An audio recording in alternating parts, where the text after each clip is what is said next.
மனிதனுடைய பெருமையை பறைசாற்றுவது என்பது ஒன்று. அந்த மனிதன் தன் வாழ்வில் வளர்த்தெடுத்த மகத்தான விழுமங்களை சுவடு மாறாமல் பின்பற்றுவது என்பது இன்னொன்று. மகரிஷியினுடைய பெருமை குறித்து பேசிக்கொண்டிருப்பதனால் இந்த சமுதாயத்திற்கு மிகப்பெரிய நன்மைகள் வந்து வாய்த்து விடாது.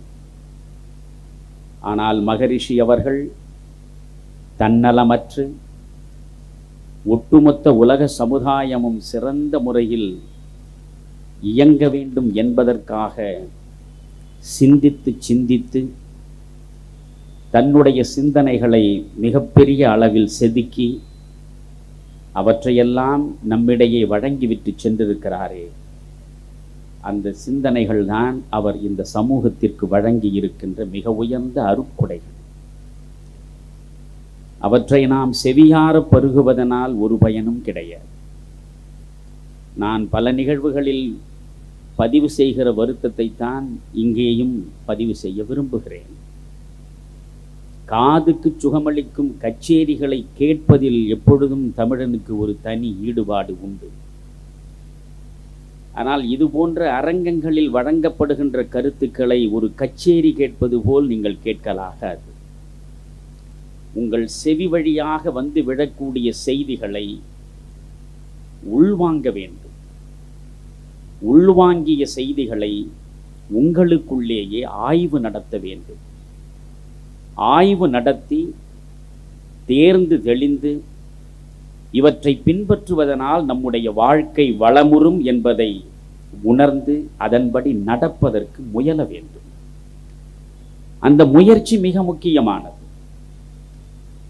ஆனால் 2000 ஆண்டுகளாக நம்முடைய மக்கள் நிறைய செய்திகளை, செல்வங்களை வழங்கிவிட்டு போயிருக்கிறார்கள்.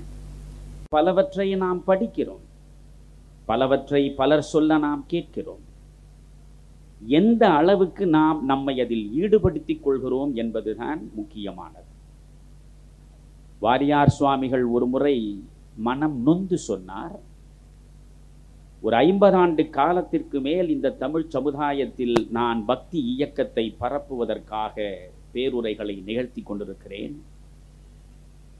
50 ஆண்டுகளுக்கு முன்னால் நான் பேசுகின்ற பொழுது எவ்வளவு கூட்டம் வந்ததோ அதைவிட பல 100 மடங்கு கூட்டம் 50 ஆண்டுகளுக்கு பின்னாலே வருவதை நான் பார்க்கிறேன். 50 ஆண்டுகளுக்கு முன்னாலே இந்த தமிழ் சமுதாயத்தில் எந்த அளவுக்கு பக்தி வளர்ந்ததோ அதைவிட 1000 மடங்கு பக்தி வளர்ந்திருப்பதை நான் கண்கூடாக பார்க்கிறேன். பக்தி வளர்ந்திருக்கிறதே என்று மகிழ்ச்சி அடைய வேண்டியவன் நான், மாறாக மன வருத்தம் கொள்கிறேன்.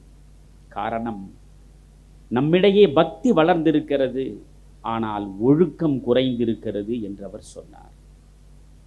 ஒழுக்கமற்ற பக்தியினால் ஒரு பயனும் கிடையாது. ஒழுக்கமற்று இருப்பதற்கு பக்தி என்ற பெயரே கிடையாது. ஒழுக்கமற்று ஒரு மனிதன் வாழுகிற பொழுது அவன் வாழ்வில் பக்திக்கு இடம் ஏது? விவேகானந்தர் ஒரு இடத்தில் மிக அழுத்தமாகவும் மிக அழகாகவும் ஒரு கருத்தை சொல்கிறார். பக்தி செலுத்துவதற்காக கோவிலுக்கு செல்லக்கூடியவன் ஒழுக்கமற்றவனாக இருந்தால் அவன் இதுவரை செய்திருக்கக்கூடிய பாவங்களோடு ஒழுக்கமற்றவனாக கோவிலுக்குள்ளே நின்று கடவுளை கையெடுத்து வணங்குகிறானே, அந்த பாவமும் உடன் சேர்ந்து விடும் என்று சொல்கிறார்.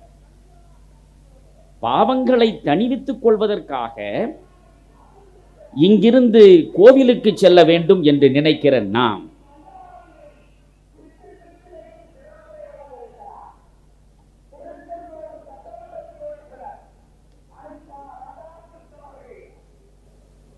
தான் பக்தி வளர வேண்டும், இந்த சூழ்நிலையில் தான் ஆன்மீகம் செழிக்க வேண்டும், இந்த சூழலிலே தான் சமூகம் தன்னை கற்புகடாமல் பாதுகாத்து கொள்ள வேண்டும் என்கிற நிலைமை இருக்கிறது. எனவே உங்களுக்கு நான் திரும்ப திரும்ப சொல்லுகிற முதல் செய்தி, விவேகானந்தரை பற்றி பேசுவதற்காக இங்கே நான் நிற்கிறேன். விவேகானந்தர் வழங்கி இருக்கிற முதல் செய்தியாக உங்களுக்கு நான் நெஞ்சில் கொண்டு வந்து சேர்க்க விரும்புவது, நான் பக்தி செய்கிறேன், கடவுளை வணங்குகிறேன், கடவுளுக்காக வழிபாடு நடத்துகிறேன், அதனால் என்னுடைய பாவங்கள் தானாகவே தொலைந்துவிடும் என்று கருதினால் பாவங்கள் கூடுமே தவிர குறையாது. கோவிலுக்கு செல்லாமலே நீங்கள் ஒழுக்கத்தோடு இருந்தால் கோவிலுக்கு சென்று ஒழுக்கமற்று கிடப்பதை விட உன்னதமானது. அதனால்தான் ஒருமுறை பெரியார் சொன்னார், ஒழுக்கமாக இருக்கக்கூடிய நாத்திகன் ஒழுக்கமே இல்லாத ஆத்திகனை விட உயர்வானவன் என்று. எனவே நாத்திகமா ஆத்திகமா என்பது நமக்கு முக்கியம் இல்லை. ஒழுக்கம் சார்ந்து வாழ்கிறோமா, ஒழுக்கமற்று வீழ்கிறோமா, இதுதான் முக்கியமானது. இன்றைக்கு விவேகானந்தரை எத்தனை பேர் நினைந்து பார்க்கிறோம்? விவேகானந்தரிடமிருந்து இன்றைய இளைஞர்கள் அறிந்து கொள்வதற்கு செய்திகள் இருக்கின்றனவா? இன்றைய நுகர்பொருள் கலாச்சார முற்றுகையில் வாழக்கூடிய இளைஞர்களுக்கு விவேகானந்தர் எந்த செய்தியை கொண்டு வந்து சேர்க்க முடியும் என்பது போல உங்களுக்குள்ளேயே கேள்விகளை வைத்துக்கொண்டு நீங்கள் விவேகானந்தரிடம் தாராளமாக போகலாம். நான் பல இடங்களில் தெளிவாக சொல்வதைத்தான் உங்களுக்கும் சொல்ல விரும்புகிறேன். இன்றைக்கு இருக்கக்கூடிய இளைஞனுக்கு மிகச்சரியான வாழ்க்கை வழிகாட்டியாக விளங்கக்கூடியவர்கள் 2 பேர்தான். ஒருவர் விவேகானந்தர், இன்னொருவன் மகாகவி பாரதி. இந்த 2 பேருடைய கருத்துக்களை அப்படியே நீங்கள் உள்வாங்கி நடக்க தொடங்கினால் உங்களை அறியாமலேயே உங்கள் வாழ்வில் ஒரு பெரிய வெளிச்சம் வந்து சேரும். தன்னம்பிக்கை குறித்து இன்றைக்கு யார் யாரோ பேசுகிறார்கள், எதையோ எழுதுகிறார்கள். அவற்றையெல்லாம் நீங்கள் ஆர்வத்தோடு வாங்கி படிக்கிறீர்கள். எனக்கு தெரிய இந்தியாவில் என்பதல்ல, இந்த உலகத்திலேயே இளைஞர்களின் இதயங்களில் தன்னம்பிக்கையை மிக தெளிவாக கொண்டு வந்து சேர்த்த ஒரு மகத்தான மனிதன் உண்டென்றால் அது விவேகானந்தரை தவிர வேறு யாருமே இருக்க முடியாது. விவேகானந்தர் ஒரு துறவி. ஆனால் ஒரு துறவியாக இருக்கக்கூடியவன் சமயம் சார்ந்தவனாக இருப்பது இயல்பு.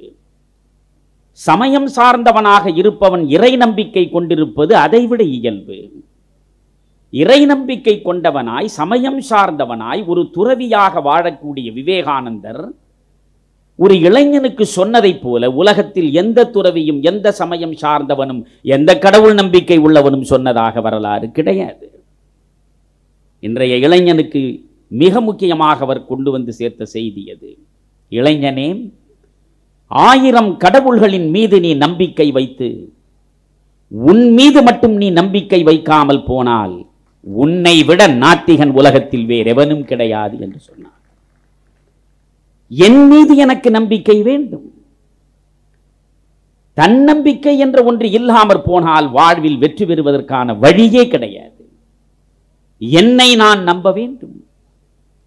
அதனால்தான் அவர் வேதங்களையும் உபனிஷதங்களையும் திரும்ப திரும்ப இளைஞரிடம் கொண்டு போய் சேர்த்தார்.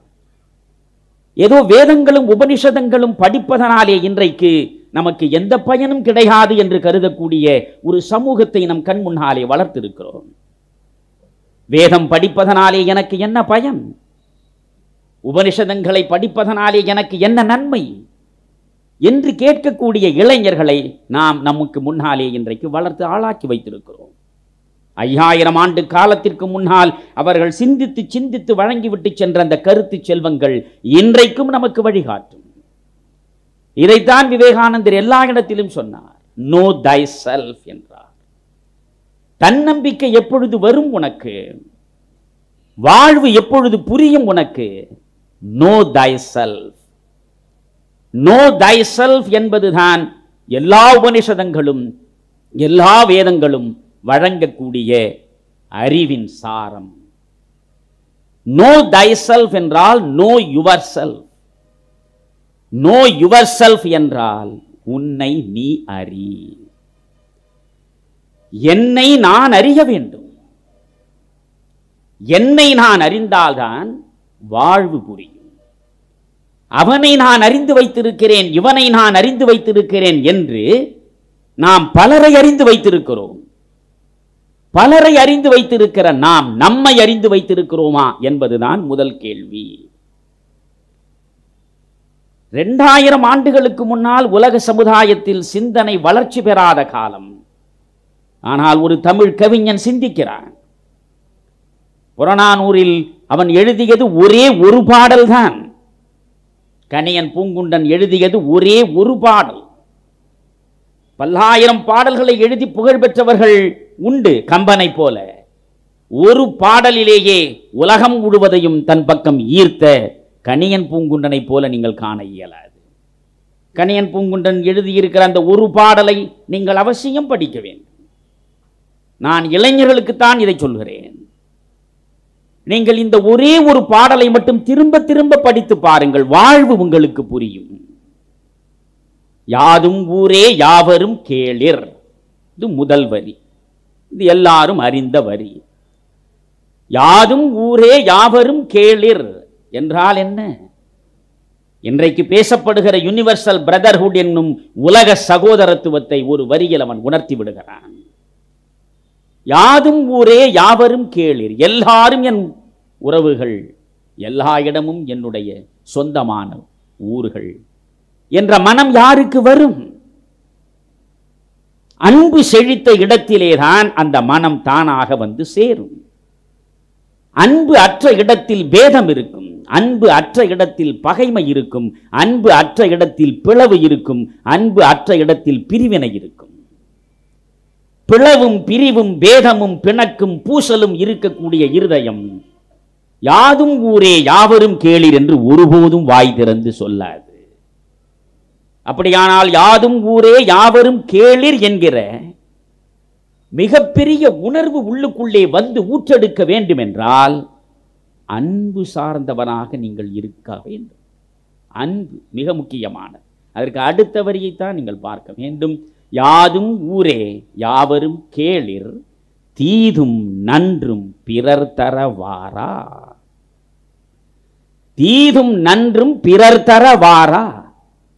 இதை விட உங்கள் வாழ்வை செழுமைப்படுத்துவதற்கு என்ன தத்துவம் வேண்டும் எனக்கு சொல்லுங்கள். மகரிஷி வழங்கி இருக்கக்கூடிய அத்தனை பேருரை, அத்தனை பேருண்மை அனைத்தையும் இந்த ஒரு சிமிழில் கொண்டு வந்து அடக்கிவிடலாம். தீதும் நன்றும் பிறர் தர வாரா. என் வாழ்வில் ஒரு தீமை வந்து சேர்ந்ததென்றால் அந்த தீமையை எவனோ ஒருவன் கொண்டு வந்து சேர்க்கவில்லை. என் வாழ்வில் ஒரு நலம் வந்து வாய்த்ததென்றால் அந்த நலம் எவனோ ஒருவனால் வந்து வாய்க்கவில்லை. என் வாழ்வில் வந்து சேரக்கூடிய நன்மையும் என் வாழ்வில் வந்து சேரக்கூடிய தீமையும் என்னால் விளைந்தது, என் செயலால் விளைந்தது. என்னுடைய செயல்தான் விளைவுகளை உருவாக்குகிறது. அந்த விளைவுகளுக்கு ஏற்ப வினை பயன் வந்து சேருகிறது. அப்படியானால் இந்த செயலை உருவாக்குவது எது? என் எண்ணம். என் எண்ணம் இந்த செயலை உருவாக்குகிறது. எண்ணம் தான் வார்த்தையாகிறது. வார்த்தை தான் செயலுக்கு வடிவம் தருகிறது. செயல்தான் விளைவை கொண்டு வந்து சேர்க்கிறது. எனவே எண்ணம் முக்கியம். அங்கேதான் மகரிஷி கை வைத்தார். மகரிஷியினுடைய பார்வை சென்று சேர்ந்த இடம் அதுதான். மனிதனை செழுமைப்படுத்த வேண்டும் என்றால் மனிதன் எதை சார்ந்தவனாக இருக்கிறான்? மனம் சார்ந்தவனாக இருக்கிறான். மனம் சார்ந்தவனாக இருப்பவன் மனிதனை ஆட்டி படைப்பது, மனிதனை அலைக்கழிப்பது, மனிதனை மேன்மைப்படுத்துவது, மனிதனை தாழ்வு பள்ளத்தில் கொண்டு போய் சேர்த்து விடுவது எல்லாமே மனம்தான் என்றால் அந்த மனம்தான் எண்ணங்களின் பிறப்பிடம். எண்ணங்கள் செழுமைப்பட வேண்டும் என்றால் மனம் செழுமைப்பட வேண்டும். மனம் செழுமைப்பட வேண்டும். மனம் என்பதுதான் அகம். மனம் செழுமைப்பட வேண்டும் என்றால் அகத்துக்குள்ளே ஒரு தவம் நடக்க வேண்டும். அதுதான் அகத்தவம். அகத்தவம் செய்யுங்கள், அகத்தவம் செய்யுங்கள் என்று சொன்னால் ஏதோ கண்ணை மூடிக்கொண்டு உட்கார்ந்து கொண்டிருப்பதல்ல அகத்தவம். அகத்தில் படிந்து கிடக்கிற அத்தனை அழுக்குகளையும் அகற்றுவதற்காக நாம் ஏற்றுக்கொள்ளுகிற முன்முயற்சி அது. தவம் என்றால் என்ன தெரியுமா? தபஸ் என்கிற வடமொழி சொல் தவம் என்ற தமிழில் வந்து சேருகிறது. தபஸ், தவம் என்றால் வேறொன்றுமில்லை, எரித்தல். நான் தவம் செய்கிறேன் என்று சொன்னால் நான் எரிக்கிறேன். எதை எரிப்பது? அடுத்தவன் வீட்டையா, பொது சொத்தையா? அதை எரிப்பதற்கு நம்மால் எளிதாக முடியும். ஆனால் எரிக்க வேண்டியது எது? என் அகத்துக்குள் படிந்து கிடக்கிற அழுக்குகளை, உள்ளுக்குள்ளே மண்டி கிடக்கிற குப்பைகளை. எத்தனை குப்பையை நாம் சேர்த்து வைத்திருக்கிறோம், எத்தனை குப்பைகளை. நண்பர்களே, பாரதி ஒரு குள்ளச்சாமியாரிடம் மனதை பறிகொடுத்தான். அந்த குள்ளச்சாமியார் புதுச்சேரியில் பாரதி வசிக்கிற பொழுது ஒரு முறை எதிர்பாராத நிலையில் பாரதி சந்தித்து விடுகிறான். குள்ளச்சாமியார் ஒரு அழுக்கு மூட்டையை வைத்திருக்கிறார். அந்த அழுக்கு மூட்டையில் குப்பை கூலங்களை எல்லாம் வாரி இவன் குவித்துக் கொண்டிருப்பதை பாரதி பார்த்தான். உடனே பாரதி அவனிடம் கேட்கிறான், என்னையா செய்கிறாய் நீ? என்ன செய்து கொண்டிருக்கிறாய்? அழுக்கு மூட்டையை சுமப்பது உனக்கு வெட்கமாக இல்லையா? உடனே குள்ளச்சாமியார் சிரித்துக் கொண்டே சொன்னான், நான் வெளியே சுமக்கிறேன், நீ உள்ளே சுமக்கிறாய் என்றார். வெளியே சுமப்பதை வீசி எறிந்து விடலாம், உள்ளே சுமப்பதை வீசி எறிய நீ தயாரா? வெளியே சுமப்பதை வீசி எறிந்து விட்டு நீரில் குளித்தால் தூய்மையடைந்து விடுவோம். புற தூய்மை அது. புற தூய்மையை ஒரு குளிகளில் முடித்து விடலாம், அக தூய்மையை ஒரு நொடியில் நீங்கள் முடித்து விட முடியுமா? அகம் அவ்வளவு எளிதாக தூய்மையாகி விடுமா? எத்தனை அழுக்குகளை, எத்தனை பகையை, எத்தனை துவேஷத்தை, எத்தனை பொறாமையை, எத்தனை வெறுப்பை, எவ்வளவு கசப்பை இந்த மனம் வைத்திருக்கிறது. எத்தனை குப்பை இருக்கிறது உள்ளே. இந்த குப்பைகளை எரிக்க வேண்டும் என்பதற்காகத்தான் நம்முடைய முன்னோர்கள் தவம் என்ற ஒன்றை கொண்டு வந்தார்கள்.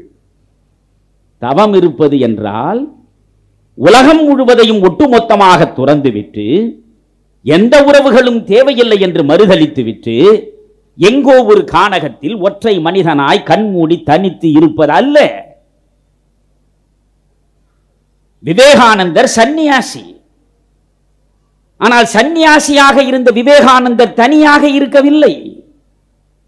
சந்நியாசத்திற்கு விவேகானந்தர் ஒரு அழகான விளக்கம் கொடுக்கிறார். உலகத்தின் உறவுகளை துறந்து விடுவதல்ல நான் கூறும் சந்நியாசம். உலகத்திலே உள்ள அத்தனை உயிர்களும் நன்றாக வாழ வேண்டும் என்பதற்காக உழைப்பது எதுவோ அதுதானடா நான் சொல்ல விரும்புகிற சந்நியாசம். உலகம் உய்ய வேண்டும், உலகில் உள்ள மக்கள் அத்துணை பேரும் வளமான வாழ்வை பெற வேண்டும், துன்பக் கடலில் மூழ்கி கிடக்கக்கூடிய மனித சமுதாயத்தை அந்த கடலிலே இருந்து மீட்டெடுக்க வேண்டும். அதை செய்வதற்காக வருபவன் தான் துறவி, அந்த துறவி நான் என்று சொன்னவர் விவேகானந்தர். இந்த அகத்தவம் என்பது மிக முக்கியமானது. நான் இதற்கு முன்பு வந்து பேசிய இடத்திலே கூட தெளிவாக நான் சொன்னேன். படிப்படியாக நீங்கள் யோசித்து பார்க்க வேண்டும். மகரிஷி அவர்கள் தன் வாழ்வு முழுவதும் தற்சோதனை நடத்தியதன் விளைவாக வந்து விழுந்ததுதான் இந்த அறிவார்ந்த சிந்தனைகள்.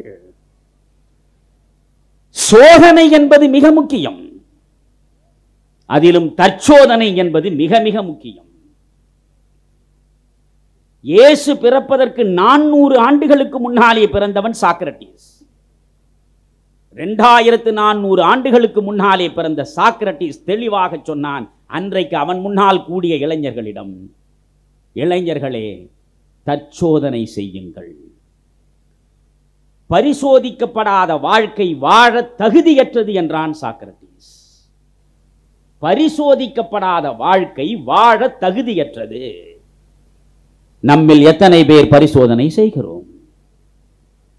நம் வாழ்வு குறித்து நமக்குள்ளே பரிசோதனை உண்டா? நம் செயல் குறித்து நமக்குள்ளே ஒரு ஆய்வு உண்டா? நம்முடைய நடவடிக்கைகள் குறித்து நமக்குள்ளே ஒரு மீள்பார்வை உண்டா? கிடையாதே. போகிற போக்கில் போய்கொண்டே இருக்கிறோம்.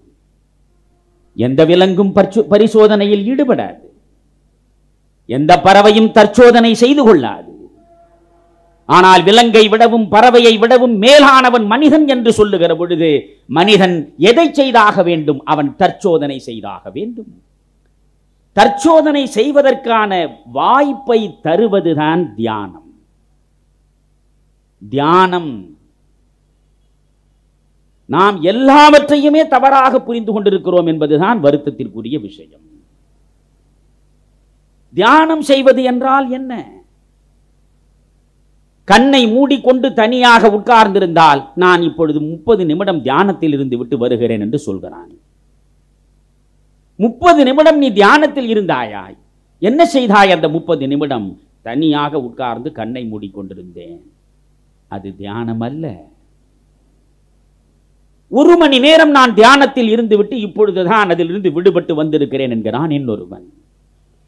சரி, 1 மணி நேரம் நீ என்ன செய்தாய்? பேசாமல் இருந்தேன், கண்ணை மூடிக்கொண்டு பேசாமல் இருந்தேன். அது தியானமா? அல்ல. நண்பர்களே, பேச்சற்று போவது நிசப்தம். நிசப்தம். மனமற்று போவதற்கு பெயர்தான் தியானம். தியானத்திற்கு நீங்கள் ஆழமான புரிதல் உங்களுக்கு வர வேண்டும் என்றால் மனம் அற்று போகிற இடத்தை நோக்கி நீங்கள் நடக்க வேண்டும். காரணம், உங்களை மாசுபடுத்துவது எது? உங்கள் எண்ணம். உங்களை துயரத்தில் அழுத்துவது எது? உங்கள் எண்ணம். அப்படியானால் அந்த எண்ணத்தினுடைய இருப்பிடம் எது?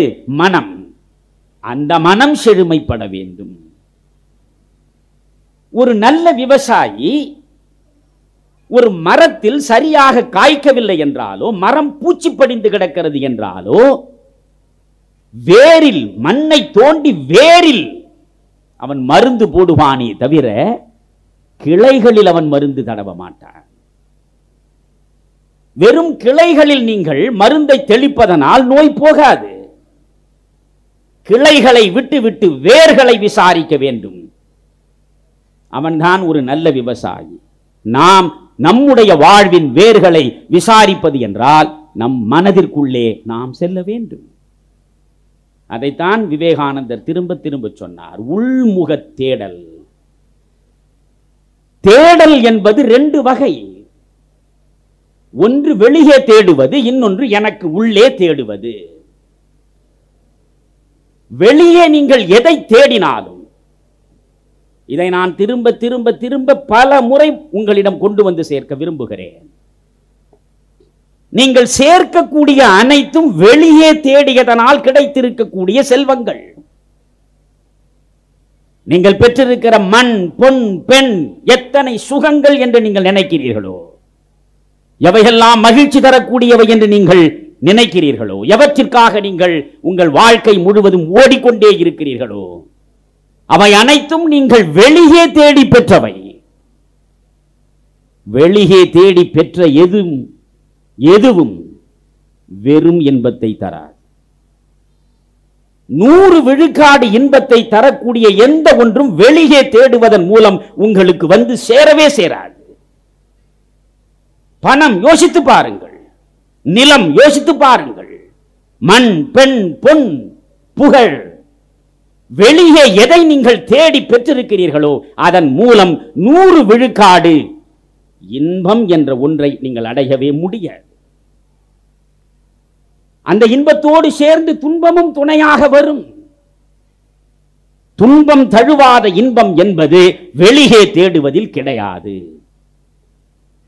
அப்படி என்றால் இந்த மண்ணில் வாழ பிறந்த நாம் துன்பமே இல்லாத ஒரு இன்பத்தை பெற முடியுமா? முடியும். முடியும்.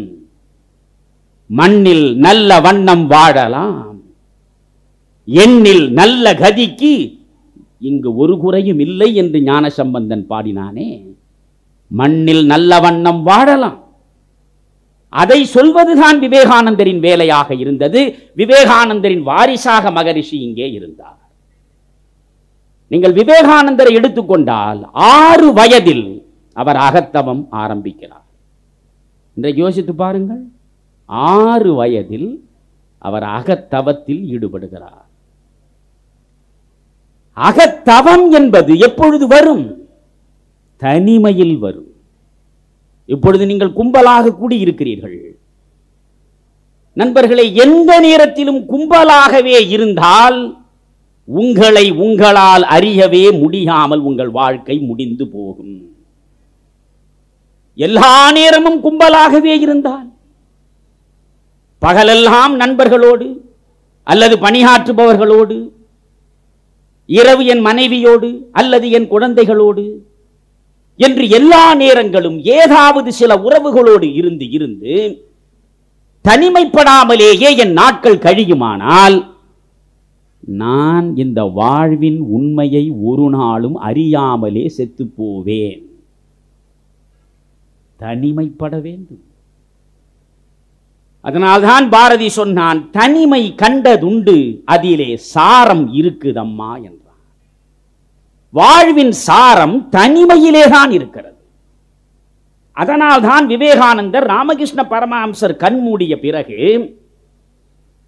இந்த இந்தியா முழுவதும் பாதங்களாலேயே அளந்து ஒரு யாத்திரையை நடத்துவதற்கு புறப்படுகிறார். அப்படி அவர் புறப்படுகிற பொழுது வழியில் பிருந்தாவனத்திற்கு சென்று பிருந்தாவனத்திலே இருந்து திரும்புகிற பொழுது ஒரு ரயில் நிலையத்தை நோக்கி அவர் வருகிறார். இந்த ரயில் நிலையத்திற்கு முன்னால் கடுமையான பசி, அந்த பசி தந்த களைப்பு மயங்கி விழுந்து விடுகிறார். அதை அந்த ஸ்டேஷன் மாஸ்டர் பார்த்தார். சந்திரகுப்தன் என்று அவருடைய பெயர். இந்த சந்திரகுப்தன் பார்த்த உடனே விவேகானந்தருடைய முகத்தில் இருந்த ஒளி அவனை ஈர்க்கிறது.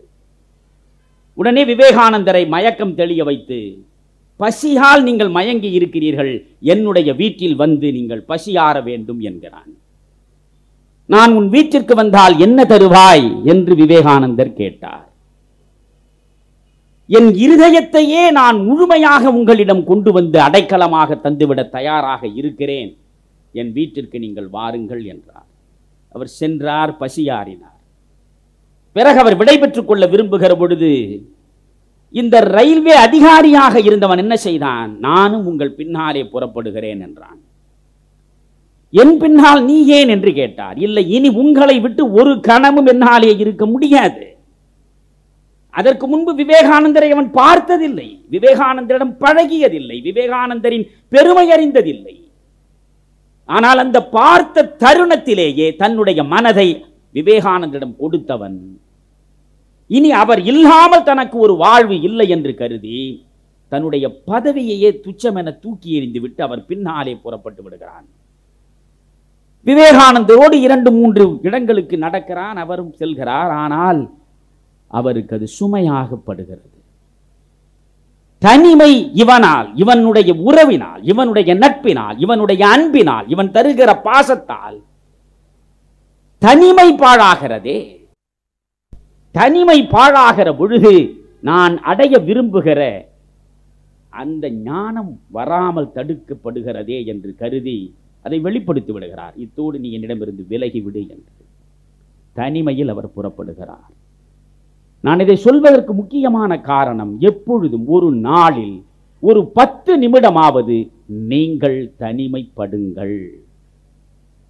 விவேகானந்தர் மூலமாக அறிந்து கொள்ள வேண்டிய முக்கியமான செய்தி, இளைஞனே, நீ ஒரு நாளில் 10 நிமிடம் தனிமைப்படு. ஏன் 10 நிமிடம் தனியாக இருக்க வேண்டும்? தனியாக இருக்கிற போதுதான் உன்னை நீ அறிவதற்கான வாய்ப்பு உனக்கு உருவாகும். தனியாக இரு, உள்ளே தேடு. வெளியே எதை தேடினாலும் அதனால் துன்பம் கலந்த இன்பம் வரும். உள்ளே நீ தேடி விழிப்புணர்வை பெற்றுவிட்டால் இன்பம் தவிர வேறு எதுவும் கிடையாது. எனவே துன்பமற்ற இன்பத்தை நீ பெற வேண்டும் என்றால் உள்ளே தேடு. அதைத்தான் நம் முன்னோர்கள் சொன்னார்கள். வெளியே தேடுவதனால் வளர்வது விஞ்ஞானம், உள்ளே தேடுவதனால் உருவாவது மெய்ஞானம்.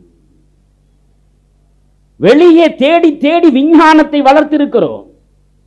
இந்த விஞ்ஞானம் நமக்கு நன்மையும் தரும், இந்த விஞ்ஞானம் நமக்கு தீமையையும் கொண்டு வந்து சேர்க்கும்.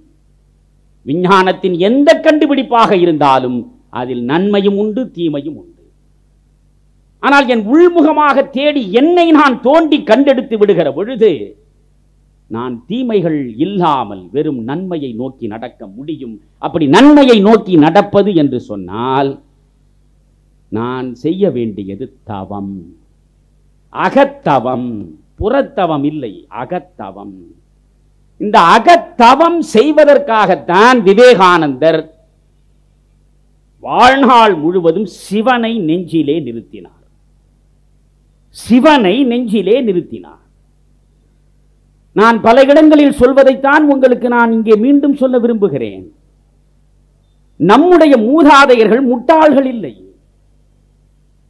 ஏன் சிவனை எப்பொழுதும் கண்மூடி ஒரு தவக்கோலத்தில் அமரச் செய்திருக்கிறார்?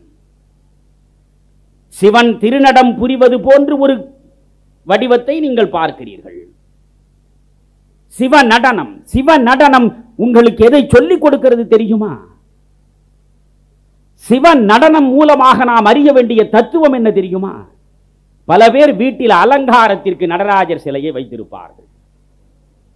நடராஜர் சிலையை எதற்கு வடிவமைத்தான் நம்முடைய முன்னோன் என்பது நமக்கு தெரிந்தல்லவா அந்த சிலையை வைக்க வேண்டும்? நடராஜரை ஏன் வைத்திருக்கிறோம்? நாம் நடராஜர் எந்த நிலையிலே நிற்கிறார்? காலை தூக்கி ஆடுகிறார். எப்பொழுது நீங்கள் பார்த்தாலும் அவர் ஆடிக்கொண்டே இருக்கிறார். கொஞ்ச நேரம் ஆடிவிட்டு கொஞ்ச நேரம் அவர் ஓய்வெடுத்துக் கொள்வதில்லை. எந்த சிலையிலும் அவர் ஆடிக்கொண்டே இருக்கிறார். அப்படியானால் அந்த சிலையின் மூலமாக நாம் அறிய வேண்டிய தத்துவம் இயங்கிக் கொண்டே இரு. வாழ்க்கை முழுவதும் இயங்கிக் கொண்டே இரு, ஓய்ந்து விடாதே. ஓய்ந்து விட்டால் உன் வாழ்வு துருப்பிடித்து விடும். துருப்பிடித்த வாழ்வு எந்த பயனும் யாருக்கும் தராது. எனவே இயக்கத்தை வலியுறுத்துவதுதான் நடராஜ தரிசனம். சரி, அந்த இயக்கம் தொடர்ந்து நடந்து கொண்டே இருக்கிறது. அந்த நடராஜ தரிசனத்திற்குள்ளே இன்னொரு செய்தி என்ன தெரியுமா? இயங்கிக் கொண்டே இரு. அந்த இயக்கத்தில் ஒரு ஒழுங்கமைதி இருக்க வேண்டும். நீங்கள் சிவ நடனத்தை கொஞ்சம் நன்றாக உற்று பார்த்து கொண்டே நில்லுங்கள். அதற்குள்ளே ஒரு ஒழுங்கமைதி இருக்கிறது. அந்த காலை தூக்கி நிற்கிற நிலையில் ஒரு ஒழுங்கு அமைதி இருக்கிறது. ஹார்மனி என்று சொல்கிற இணக்கம், ஒழுங்கமைதி. நம் வாழ்வில் இல்லாமல் இருப்பது ஒன்றுதான் ஒழுங்கமைதி.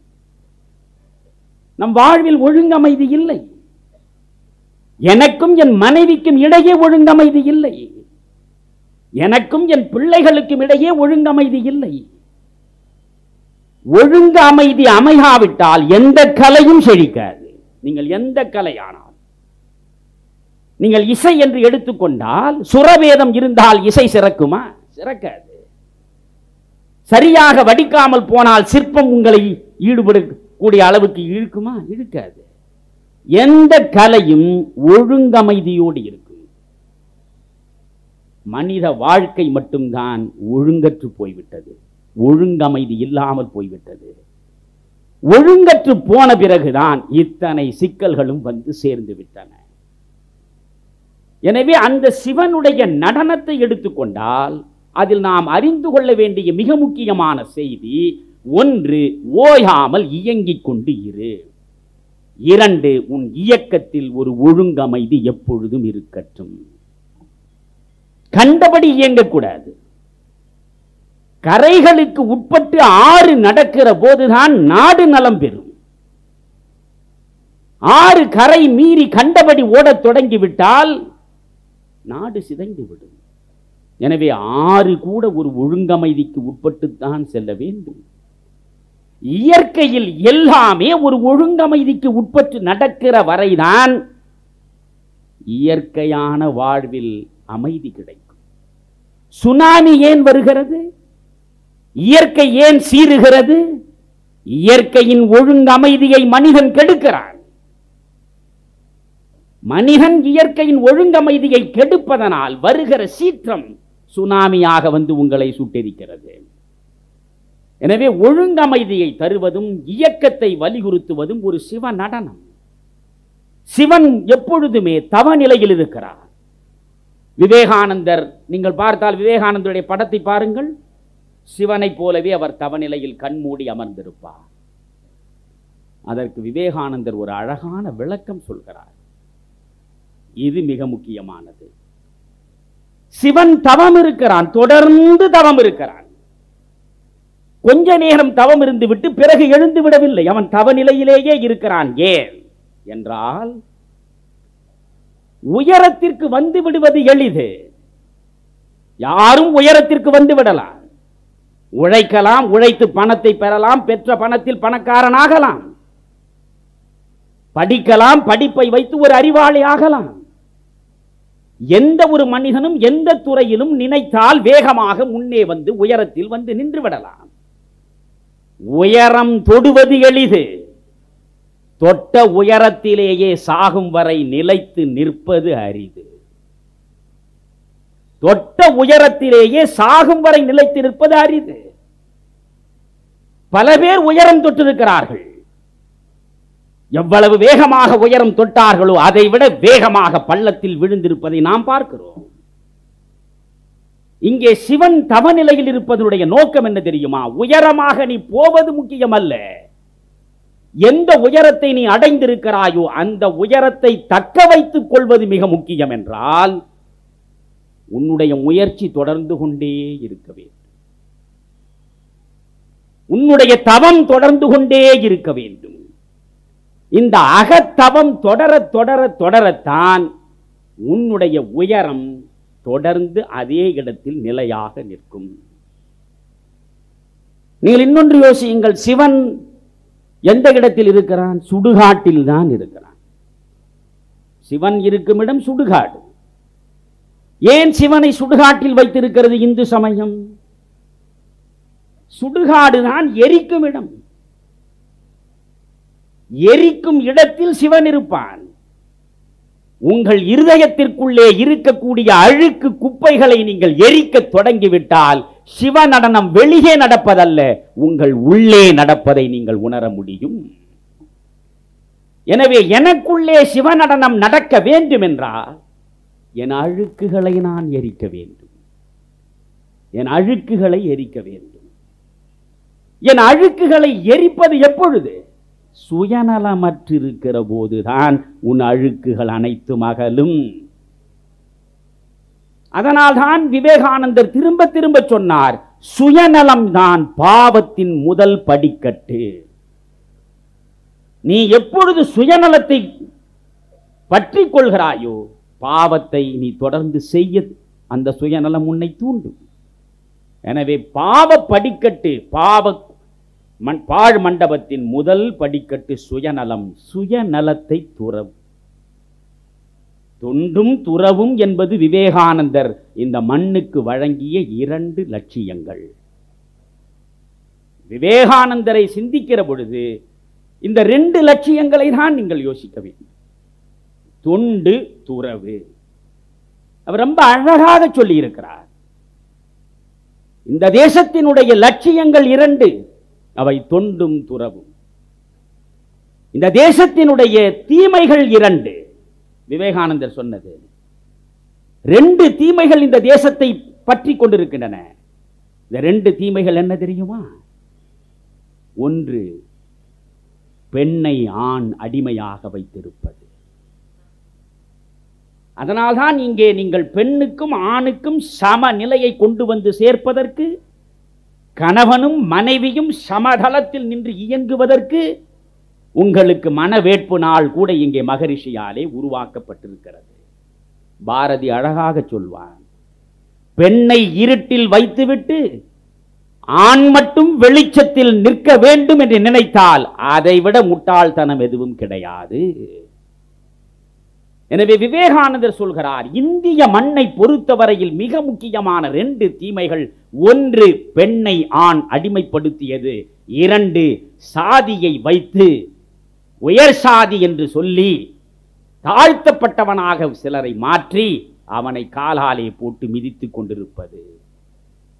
இந்த 2 தீமைகளிலே இருந்து என் தேசம் விடுபட வேண்டும் என்று சொன்னார். இளைஞர்கள் இந்த 2 தீமைகளும் இல்லாமல் பார்த்துக் கொள்ள வேண்டும். 2 தீமைகள்.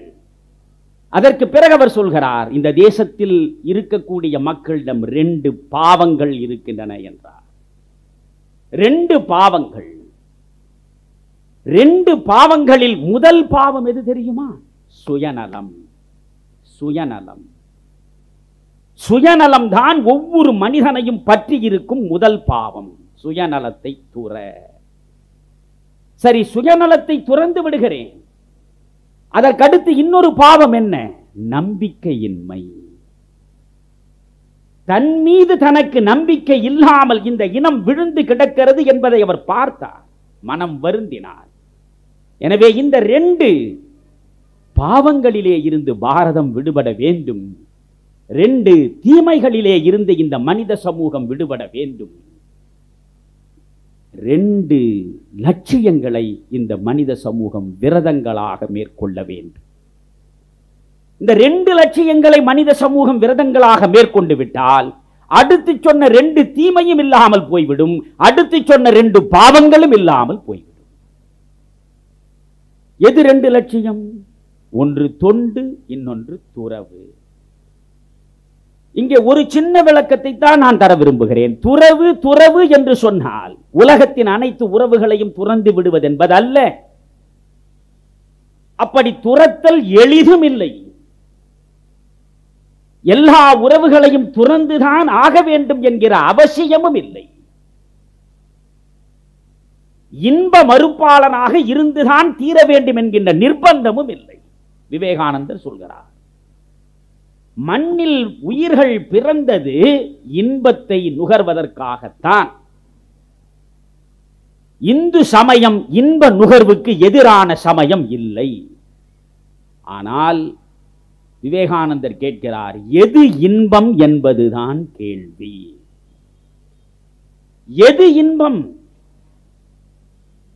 ஒரு நாய்க்கு பசி எடுத்தால் உணவு கிடைக்கிற பொழுது அது இன்பம் அடைகிறது.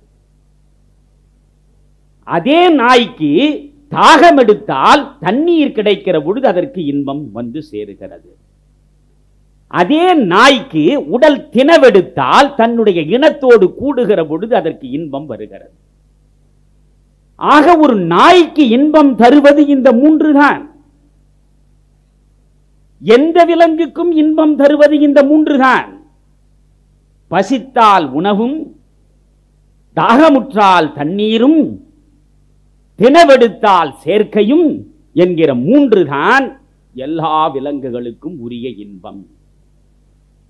மனிதனாக இந்த மண்ணில் பிறந்த நான் பசிக்கு உணவை ஏற்பதும், தாகத்தில் தண்ணீரை குடிப்பதும், என்னுடைய சுகத்திற்காக ஒரு பெண்ணோடு இணைவதுமாக இருப்பதுதான் இன்பம் என்று கருதினால் விலங்குக்கும் எனக்கும் எந்த வகையில் வேறுபாடு இருக்கிறது? இதைத்தான் விவேகானந்தர் கேட்கிறார். 3 நிலைகள் தான் இறைவன் படைத்த இந்த உலகத்தில். 3 நிலைகள். ஒன்று விலங்கு நிலை, இன்னொன்று மனித நிலை, இன்னொன்று இறைமை நிலை. விலங்கு நிலையிலே இருந்து மனித நிலை, மனித நிலையிலே இருந்து இறைமை நிலை. விலங்கு என்பது விலங்கல்ல, நேற்றைய மனிதன், மறந்து விடாதீர்கள். மனிதன் தாழ்ச்சியுற்றிருந்த பொழுது இருந்த நிலை அது விலங்கு. அதிலிருந்து கொஞ்சம் கொஞ்சமாக முன்னேறி முன்னேறி அடைந்திருப்பதுதான் இன்றைய இறைமை என்றால் தமிழில் முழுமை. இறைமை என்றால் பூரணம். பூரணத்துவத்தை நோக்கி நடப்பதுதானே மனித வாழ்க்கை. பூரணத்தை நோக்கி நான் நடக்க வேண்டும். நேற்றிலிருந்து இன்று ஒரு ஊசி முனை அளவாவது என் ஒழுக்கத்தில் நான் உயர்ந்திருக்க வேண்டும், என் சிந்தனையில் நான் சிறந்திருக்க வேண்டும், என் செயலில் நான் உயர்ந்திருக்க வேண்டும். நேற்று போல் இன்று இருத்தல் ஆகாது, இன்று போல் நாளை இருத்தலும் கூடாது. அதனால் தான் நான் அடிக்கடி வியந்து சொல்வேன், நம்முடைய உபனிஷதங்கள் என்ன சொல்கின்றன தெரியுமா? இருளிலிருந்து ஒளியை நோக்கி, பொய்யிலிருந்து உண்மையை நோக்கி, மரணத்திலிருந்து மரணமிலா பெருவாழ்வு நோக்கி மனித சமூகம் நடக்க வேண்டும் என்று சொல்வதுதான் உபனிஷதம். அத்தனை உபனிஷதங்களையும் கரைத்து குடித்து அவற்றின் சாரம் எடுத்து சமூகத்திற்கு தருவதற்காக வந்து நின்ற விவேகானந்தர் இதை முற்றிலும் புரட்டி போடுகிறார். இருட்டிலிருந்து ஒளியை நோக்கி, பொய்யிலிருந்து உண்மையை நோக்கி அல்ல, விவேகானந்தர் சொல்கிறார் ஒளியிலிருந்து பேரொளியை நோக்கி, உண்மையிலிருந்து பேருண்மையை நோக்கி செல்வதுதானடா வாழ்க்கை. இருட்டு என்கிற பதத்தை கூட பயன்படுத்த விவேகானந்தர் விரும்பவில்லை. இருட்டிலிருந்து ஒளி என்று சொல்லவில்லை, ஒளியிலிருந்து பேரொளி. பொய்யிலிருந்து உண்மை என்று சொல்லவில்லை, உண்மையிலிருந்து பேருண்மை. அதுதான் பரிணாமம். அதை நோக்கி நாம் செல்ல வேண்டும் என்பதுதான் விவேகானந்தருடைய மிக முக்கியமான நோக்கமாக இருந்திருக்கிறது. விவேகானந்தருடைய வாழ்க்கையை நாம் பார்க்கிற பொழுது தொண்டும் துறவும் நினைந்து பாருங்கள். அவர் 6 வயதில் அகத்தவம் செய்தார் என்று சொன்னேன். அதற்கு பிறகு ஒரு 10 வயதுக்குள்ளாகவே அமரகோஷம் என்கிற வடமொழி இலக்கணம் தலைகீழாக சொல்லுகிற ஆற்றல் அவருக்கு வந்து சேர்ந்தது. கிப்பன் என்கிற வரலாற்று ஆசிரியன் எழுதிய மிக மிக புகழ் பெற்றது the decline and fall of Roman empire, ரோம சாம்ராஜ்யத்தின் வீழ்ச்சி குறித்து கிப்பன் எழுதியது அற்புதமான படைப்பு. அது 4 தொகுதிகள். அது 4 தொகுதிகளையும் 3 நாளில் படித்து முடித்துவிட்டு விவேகானந்தர் எந்த இடத்தில் எதை கேட்டாலும் சொல்லக்கூடிய ஆற்றலை அவர் பெற்றார். அவ்வளவு நினைவாற்றல் அவருக்கு இருந்தது. அந்த நினைவாற்றல் அவருக்கு எப்படி வந்தது என்றால், அகத்தவத்தில் மிக சின்னஞ்சிறு வயதிலேயே அவர் ஈடுபட்டதன் விளைவாக. என் இளைஞர்கள் நினைவாற்றலை வளர்த்துக் கொள்ள வேண்டும் என்றால் இந்த அகத்தவத்தில் தியானத்தில் ஈடுபடுவது மிக முக்கியம் என்பதை புரிந்து கொள்ள வேண்டும். உலக புகழ் பெற்றவர் ஸ்பென்சர். ஸ்பென்சர் எழுதிய கட்டுரையில் அவர் குறிப்பிட்ட ஒரு கருத்தை இளைஞனாக இருக்கிற விவேகானந்தர் படித்துவிட்டு மறுத்து கடிதம் எழுதுகிறார். இவருடைய மறுப்பு ஸ்பென்சருடைய சிந்தனையை மாற்றி அமைக்கிறது. அவர் அங்கிருந்து கடிதம் எழுதுகிறார். படி சின்னஞ்சிறு வயதிலேயே அவ்வளவு அறிவு சார்ந்தவனாக வளர்ந்த விவேகானந்தர் சுயநலத்தோடு இருந்திருந்தால் இன்றைக்கு சரித்திர புருஷனாக வாய்த்திருக்க மாட்டான். ஆனால் இந்த விவேகானந்தர் கடவுளை காண வேண்டும் என்று சின்னஞ்சிறு வயது முதற்கொண்டே ஒரு முயற்சியில் இருந்தார். கடவுளை நான் கண்டாக வேண்டும். இன்றைக்கு நாம் எதையோ கண்டாக வேண்டும் என்று முயன்று கொண்டிருக்கிறோம். ஆனால் விவேகானந்தருடைய ஒரே நோக்கம் கடவுளை கண்டாக வேண்டும். அவர் பலரிடம் சென்று கேட்கிறார், நீ கடவுளை பார்த்திருக்கிறாயா? கடவுளை பார்த்தேன் என்று சொல்ல முடியாது. நாமே சொல்லுவோமே, பசியை பார்த்திருக்கிறாயா? இல்லை. அப்படி என்றால் பசியே இல்லை என்று உன்னால் சொல்ல முடியுமா? அது எப்படி முடியும்? மின்சாரத்தை பார்த்திருக்கிறாயா? இல்லை.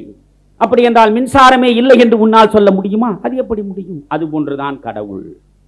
இப்படி நாம் விளக்கம் கொடுத்திருப்போம். ஆனால் இந்த விளக்கத்தை விவேகானந்தர் ஏற்றுக்கொள்வதாக இல்லை. ரவீந்திரநாத் டாகூருடைய தந்தை தேவேந்திரநாத் டாகூர் அவரிடம் போய் நிற்கிறார். அந்த காலத்தில் வங்கத்தில் மிகவும் புகழ்பெற்ற மேதையாக இருந்தவர் தாகூருடைய தந்தை. இந்த தந்தையிடம் போய் விவேகானந்தர் இளைஞன் போய் கேட்கிறான், நீங்கள் கடவுளை கண்டதுண்டா? நான் கடவுளை கண்டதில்லை. அப்படியானால் கடவுள் இல்லையா? இல்லை, கடவுள் இருக்கிறார். கடவுள் இருக்கிறார் என்கிறீர்கள், பிறகு காணவில்லை என்கிறீர்களே. தம்பி, கடவுளை அவ்வளவு எளிதாக கண்டுவிட முடியாது. காணவில்லை என்பதனாலேயே கடவுள் இல்லை என்ற முடிவிற்கும் வந்துவிடக் கூடாது என்று சொன்னார். அவர் நிறைவடையவில்லை. இந்த ஆய்வு அவருக்குள்ளேயே நடந்து கொண்டிருக்கிற பொழுது அவருடைய கல்லூரி முதல்வர் வில்லியம் ஹேஸ்டி என்பது அவருடைய பெயர், வெள்ளைக்காரர். அவர் இவருக்கு வகுப்பில் பாடம் நடத்துகிறார். வேர்ட்ஸ்வர்த்தினுடைய எக்ஸ்கர்ஷன் என்கிற கவிதையை அவர் பாடமாக நடத்தி கொண்டிருக்கிறார்.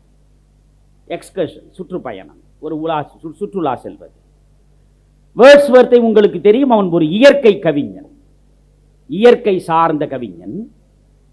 மேலை இலக்கியங்களில் இயற்கை சார்ந்து அவன் அளவுக்கு எவனும் படைப்புகளை கொடுத்ததில்லை என்ற பெருமைக்கு உரியவன். அந்த வேர்ட்ஸ்வர்த்தினுடைய எக்ஸ்கர்ஷன் என்கிற பகுதியை இந்த வில்லியம் ஹேஸ்டி என்கிற முதல்வர் நடத்தி கொண்டிருக்கிறார். மாணவனாக விவேகானந்தர் கேட்டுக்கொண்டிருக்கிறார். அப்பொழுது சொன்னார், எக்ஸ்டசி, எக்ஸ்டசி என்பது சொல்லில் விளக்க முடியாத ஒரு பேரானந்த பெருநிலை. இந்த சொல்லில் விளக்க முடியாத பேரின்ப பெருநிலையைத்தான் ஆங்கிலத்தில் எக்ஸ்டசி என்று சொல்வார்கள். இந்த சொல்லில் விளக்க முடியாத பேரின்ப பெருநிலையை நீங்கள் அறிய வேண்டும் என்றால், இந்த மண்ணிலேயே ஒரு மனிதன் இருக்கிறான், அவனை பார்த்தால் நீங்கள் அறிய முடியும் என்று வெள்ளைக்காரன் சொன்னான். சொல்லிவிட்டு ராமகிருஷ்ண பரமஹம்சரை பற்றி சொல்கிறான். அதுதான் விவேகானந்தர் முதலில் பரமஹம்சர் குறித்து பெருமையாக கேட்கிற முதல் செய்தி.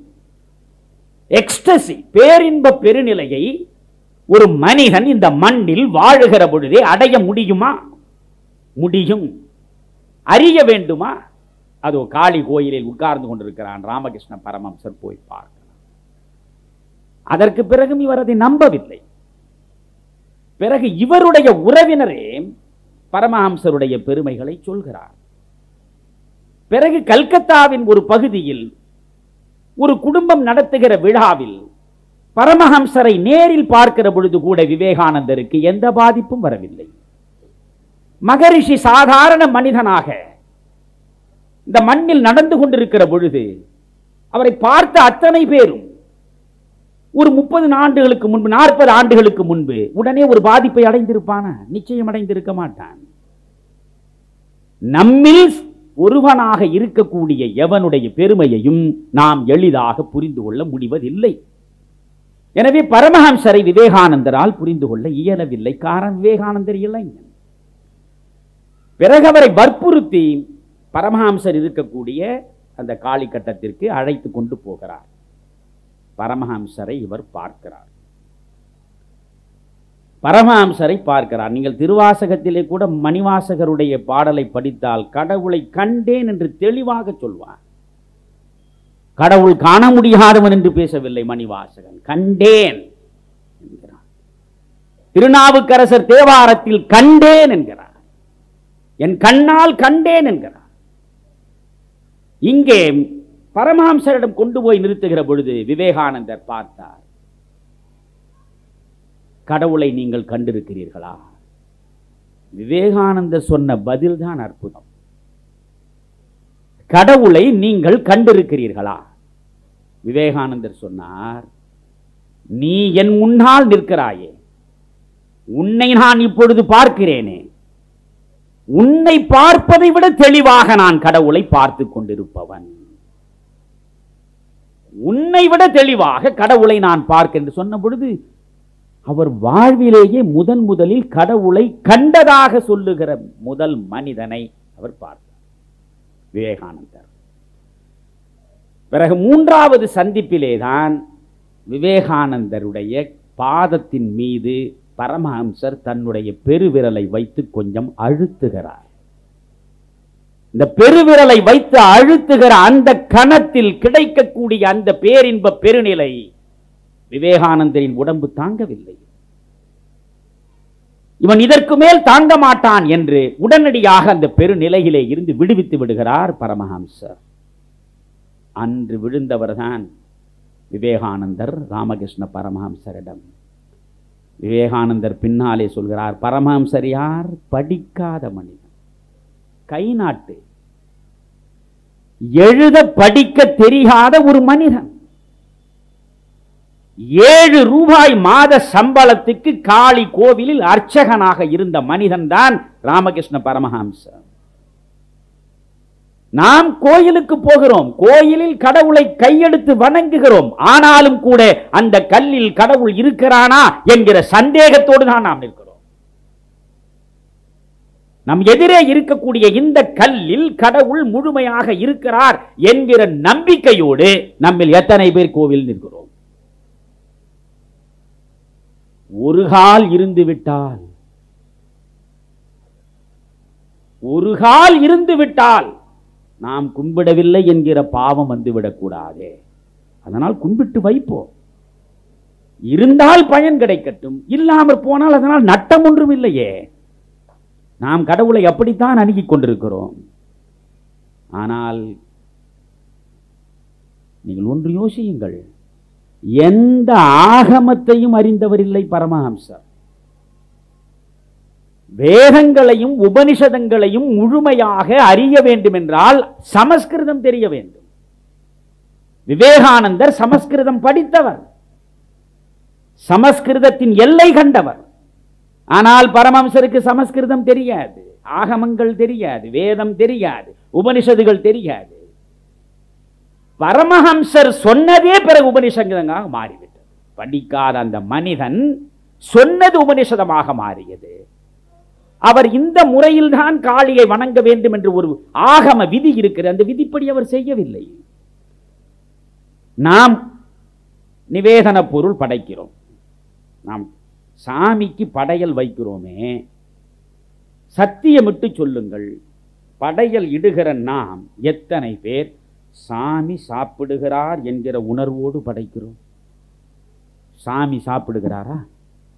யாராவது பக்கத்தில் ஒருவர் இங்கே படையல் வைத்திருக்கிறாயே, இந்த சாமி சாப்பிடுகிறாரா? ஆம், சாப்பிடுகிறார். அவர் சாப்பிடுவதை நான் அறிவேன், அவருக்கு நான் ஊட்டவும் செய்வேன் என்று உங்களில் யாராவது ஒருவர் இதுவரை சொல்லி இருக்கிறீர்களா? பரமஹம்சர் ஊட்டுகிறார். காளியை நண்பர்களே கல்லாக அவர் காணவில்லை, ஊட்டுகிறார். அந்த பரமஹம்சர் ஊட்டுவதோடு மட்டும் நிற்கவில்லை, கொஞ்சுகிறார். காளியை கொஞ்சுகிறார். காளிக்கு உடை உடுத்தி காளியின் புடவை முந்தானையை பிடித்துக் கொண்டு விளையாடுகிறார். காளியை உறங்க வைப்பதற்காக சயனப்படுத்துகிற பொழுது பக்கத்திலே இவர் படுத்துக் கொள்கிறார். அவரை ஒரு பைத்தியம் என்று மற்றவர்கள் யோசிக்கிறார்கள். ஒரு பைத்திய நிலையிலே இருந்து பேரின்பத்தை கண்டவர் பரமஹம்சர். காரணம், அவர் கடவுளை நம்பினார், கடவுளை நம்பிக்கையின் அடிப்படையில் நேரிடையாக கண்டார். அவர் கண் முன்னால் காளி தெரிந்தார். அந்த காளியை விவேகானந்தரிடம் சொல்கிறார், நீ அந்த காளியை வணங்கு. பரமஹம்சரிடம் ஈடுபாடு கொண்ட பிறகு கூட அந்த காளி சிலையின் முன்னாலே போய் நின்று வணங்கியது கிடையாது விவேகானந்தர். விவேகானந்தர் நம்பவே இல்லை. பிறகு விவேகானந்தருடைய தந்தை இறந்து விடுகிறார். 24 வயது ஆகிற நிலையிலேயே விவேகானந்தருடைய தந்தை இறக்கிறார். விவேகானந்தருடைய தந்தை இறந்த பிறகு அவருடைய குடும்பம் வறுமையின் எல்லைக்கு வந்து விடுகிறது. வறுமையின் எல்லைக்கு வந்துவிட்ட தன்னுடைய குடும்பத்தை காத்தாக வேண்டும் என்கிற சூழலில் இப்பொழுது விவேகானந்தர் இருக்கிறார். அப்பொழுது விவேகானந்தரிடம் பரமஹம்சர் சொல்கிறார், நீ பரமஹம்சரை பார்த்து விவேகானந்தர் கேட்கிறார், உன்னுடைய காளி இருக்கிறாளே, அவள் என் வறுமையை போக்குவாளா? காளி காளி காளி என்று எப்பொழுதும் சொல்லிக் கொண்டிருக்கிறீர்களே, என்னுடைய வறுமையை, என்னுடைய கஷ்டத்தை, என்னுடைய துயரத்தை போக்குவாளா காளி? போக்குவாள். நீ போய் அவளை வணங்கி விட்டு வா. இதுவரை நீ போய் வணங்கவில்லை, போய் வணங்கி விட்டு வா என்றார். காளி, இது விவேகானந்தரை சொல்வதை உங்களுக்கு சொல்கிறேன், காளியிடம் போய் நிற்கிறார். ஆனால் நிற்கிற பொழுது தன்னுடைய வறுமையை, தன் குடும்பத்தின் சோகத்தை அவரால் அங்கே காளியிடம் சமர்ப்பிக்கவே முடியவில்லை. ஒரு 10 நிமிடம் வணங்கிவிட்டு திரும்புகிறார். பரமஹம்சர் கேட்டார் காளியிடம், உன்னுடைய சோகத்தை சொல்லிவிட்டாயா? உன்னுடைய வறுமையை அகற்ற வேண்டும் என்று விண்ணப்பம் கொடுத்து விட்டாயா? உடனே விவேகானந்தர் சொன்னார், நான் போய் அங்கே நின்றேன், இதை சொல்ல வேண்டும் என்கிற சிந்தனையே எனக்கு வரவில்லை என்றார். மீண்டும் போய் வா என்றார். மறுபடியும் போய் நின்றார். வந்தார். என்ன கேட்டாய் என்றார். எதையுமே நான் கேட்கவில்லை என்றார். மீண்டும் போய் என்றார். மறுபடியும் போய் வந்தார். என்ன கேட்டாய்? என்னுடைய சொந்த வறுமையை, என்னுடைய சோகத்தை கடவுளிடம் கொண்டு போய் சேர்ப்பதற்கான சிந்தனையே எனக்கு காளி முன்னால் வரவில்லையே என்றார். அப்பொழுதுதான் பரமஹம்சர் சொன்னார், அங்கேதான் நான் கண்டெடுத்த உயர்ந்த ஞானியாக நீ நிற்கிறாய். கடவுளுக்கு முன்னாலே போய் எனக்கு எனக்கு எனக்கு என்று கேட்கலாகாது. எனக்கு எனக்கு என்று கேட்பவன் பக்தனே கிடையாது. இங்கே உனக்காக நீ கேட்க வேண்டும் என்று நினைத்தாலும் முன்னாலே கேட்க முடியவில்லை. காரணம் என்ன தெரியுமா? நீ சாதாரண மனிதன் இல்லை என்றவர் உணர்த்தினார். பரமஹம்சரை பொறுத்தவரையில் அவர் தெளிவாக 2 விஷயங்களில் இருந்தார். காஞ்சனம், காமம். இந்த இரண்டையும் விடுகிற இடத்திலேதான் உண்மையான இன்பம், உண்மையான பேரின்பம் வந்து சேரும். காஞ்சனம் என்பது பொன், தங்கம். காமம் நான் சொல்ல வேண்டியதில்லை. இந்த இரண்டிலிருந்தும் விடுபட்டால்தான் வாழ்க்கை முழுவதும் பரமஹம்சர் 10 காசை கூட கையாலே தீண்டியது கிடையாது. இதை பெருமையாக பல சீடர்கள் சொன்ன பொழுது விவேகானந்தர் நம்பவில்லை. ஒரு சீடன் சொன்னான், நீ வேண்டுமானால் பரமஹம்சருக்கு தெரியாமல் ஒரு 10 பைசாவை அவர் படுக்கையில் வைத்துப்பார், தேள் கொட்டியதை போல அவர் துடிப்பார் என்றான். அதே போன்று யாருக்கும் தெரியாமல் விவேகானந்தர் ஒரு காசை அந்த பரமஹம்சருடைய படுக்கை கடியிலே வைக்கிறார். வந்து உட்கார்ந்த பரமஹம்சர் தேள் கடித்தது போல் துடித்து எழுந்தார். விவேகானந்தர் பரமஹம்சரை புரிந்து கொண்டார். இப்படி விவேகானந்தர் பரமஹம்சரை புரிந்து கொண்டு கொஞ்சம் கொஞ்சமாக உள்வாங்கிக் கொண்ட விஷயம் என்னவென்றால், சக மனிதர்களுக்காக பிரார்த்திப்பவன் எவனோ அவன்தான் சமூகத்தில் ஞான நிலையை பெற முடியும். கடவுளை கையெடுத்து கும்பிடுபவன் சமயவாதி இல்லை. எல்லா உயிர்களிலும் இறைவன் இருக்கிறான் என்கிற புரிதல் எவனுக்கு வருகிறதோ அவன்தான் உண்மையான ஆன்மீகம் சார்ந்து நிற்பவன். எல்லா உயிர்களிலும் இறைவன் இருக்கிறான் என்பதை ஒன்று தெரியுமா? காளியை வணங்குகிறார் பரமஹம்சர். காளியை பெண்ணாக பார்க்கிறார், பராசக்தி. மனைவியை பராசக்தியாக பார்த்தார். மனைவியோடு கடைசி வரை அவர் சேரவே இல்லை. 6 வயது சாரதை அம்மைக்கு, இவருக்கு 23 வயது, 17 வயது இடைவெளியில் சின்னஞ்சிறு பெண்ணை அவர் மணந்தார். 12 ஆண்டு காலத்தில் 2 முறை மட்டும்தான் அவர் தன்னுடைய சொந்த ஊருக்கு சென்று தன் கரம் பிடித்த சாரதையை அவர் பார்த்தார். அவருக்கு இந்த இல்வாழ்க்கை குறித்த சிந்தனையே இல்லை, உலகம் குறித்த சிந்தனை இருந்தது. பிறகு 18 வயதான பிறகு சாரதை தனிமைப்பட்ட நிலையில் இவரை தேடி வருகிறாள். தேடி வந்த சாரதையிடம் அவர் பேசுகிறார். அதுதான் அற்புதத்திலும் அற்புதம்.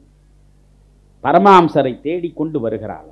அவர் சொன்னார், நான் ஒரு துறவு நிலைக்கு சென்று விட்டவன், என்னை நீ தேடி வந்திருக்கிறாய். இப்பொழுது இல்வாழ்க்கைக்கென்று ஒரு கடமை இருக்கிறது, அந்த கடமையை செய்வதற்கும் நான் தயாராக இருக்கிறேன். நீ விரும்பினால் நான் உனக்கு கணவனுக்குரிய கடமைகளை செய்ய வேண்டும் என்று நீ விரும்பினால் செய்வதற்கும் தயாராக இருக்கிறேன் என்றார்.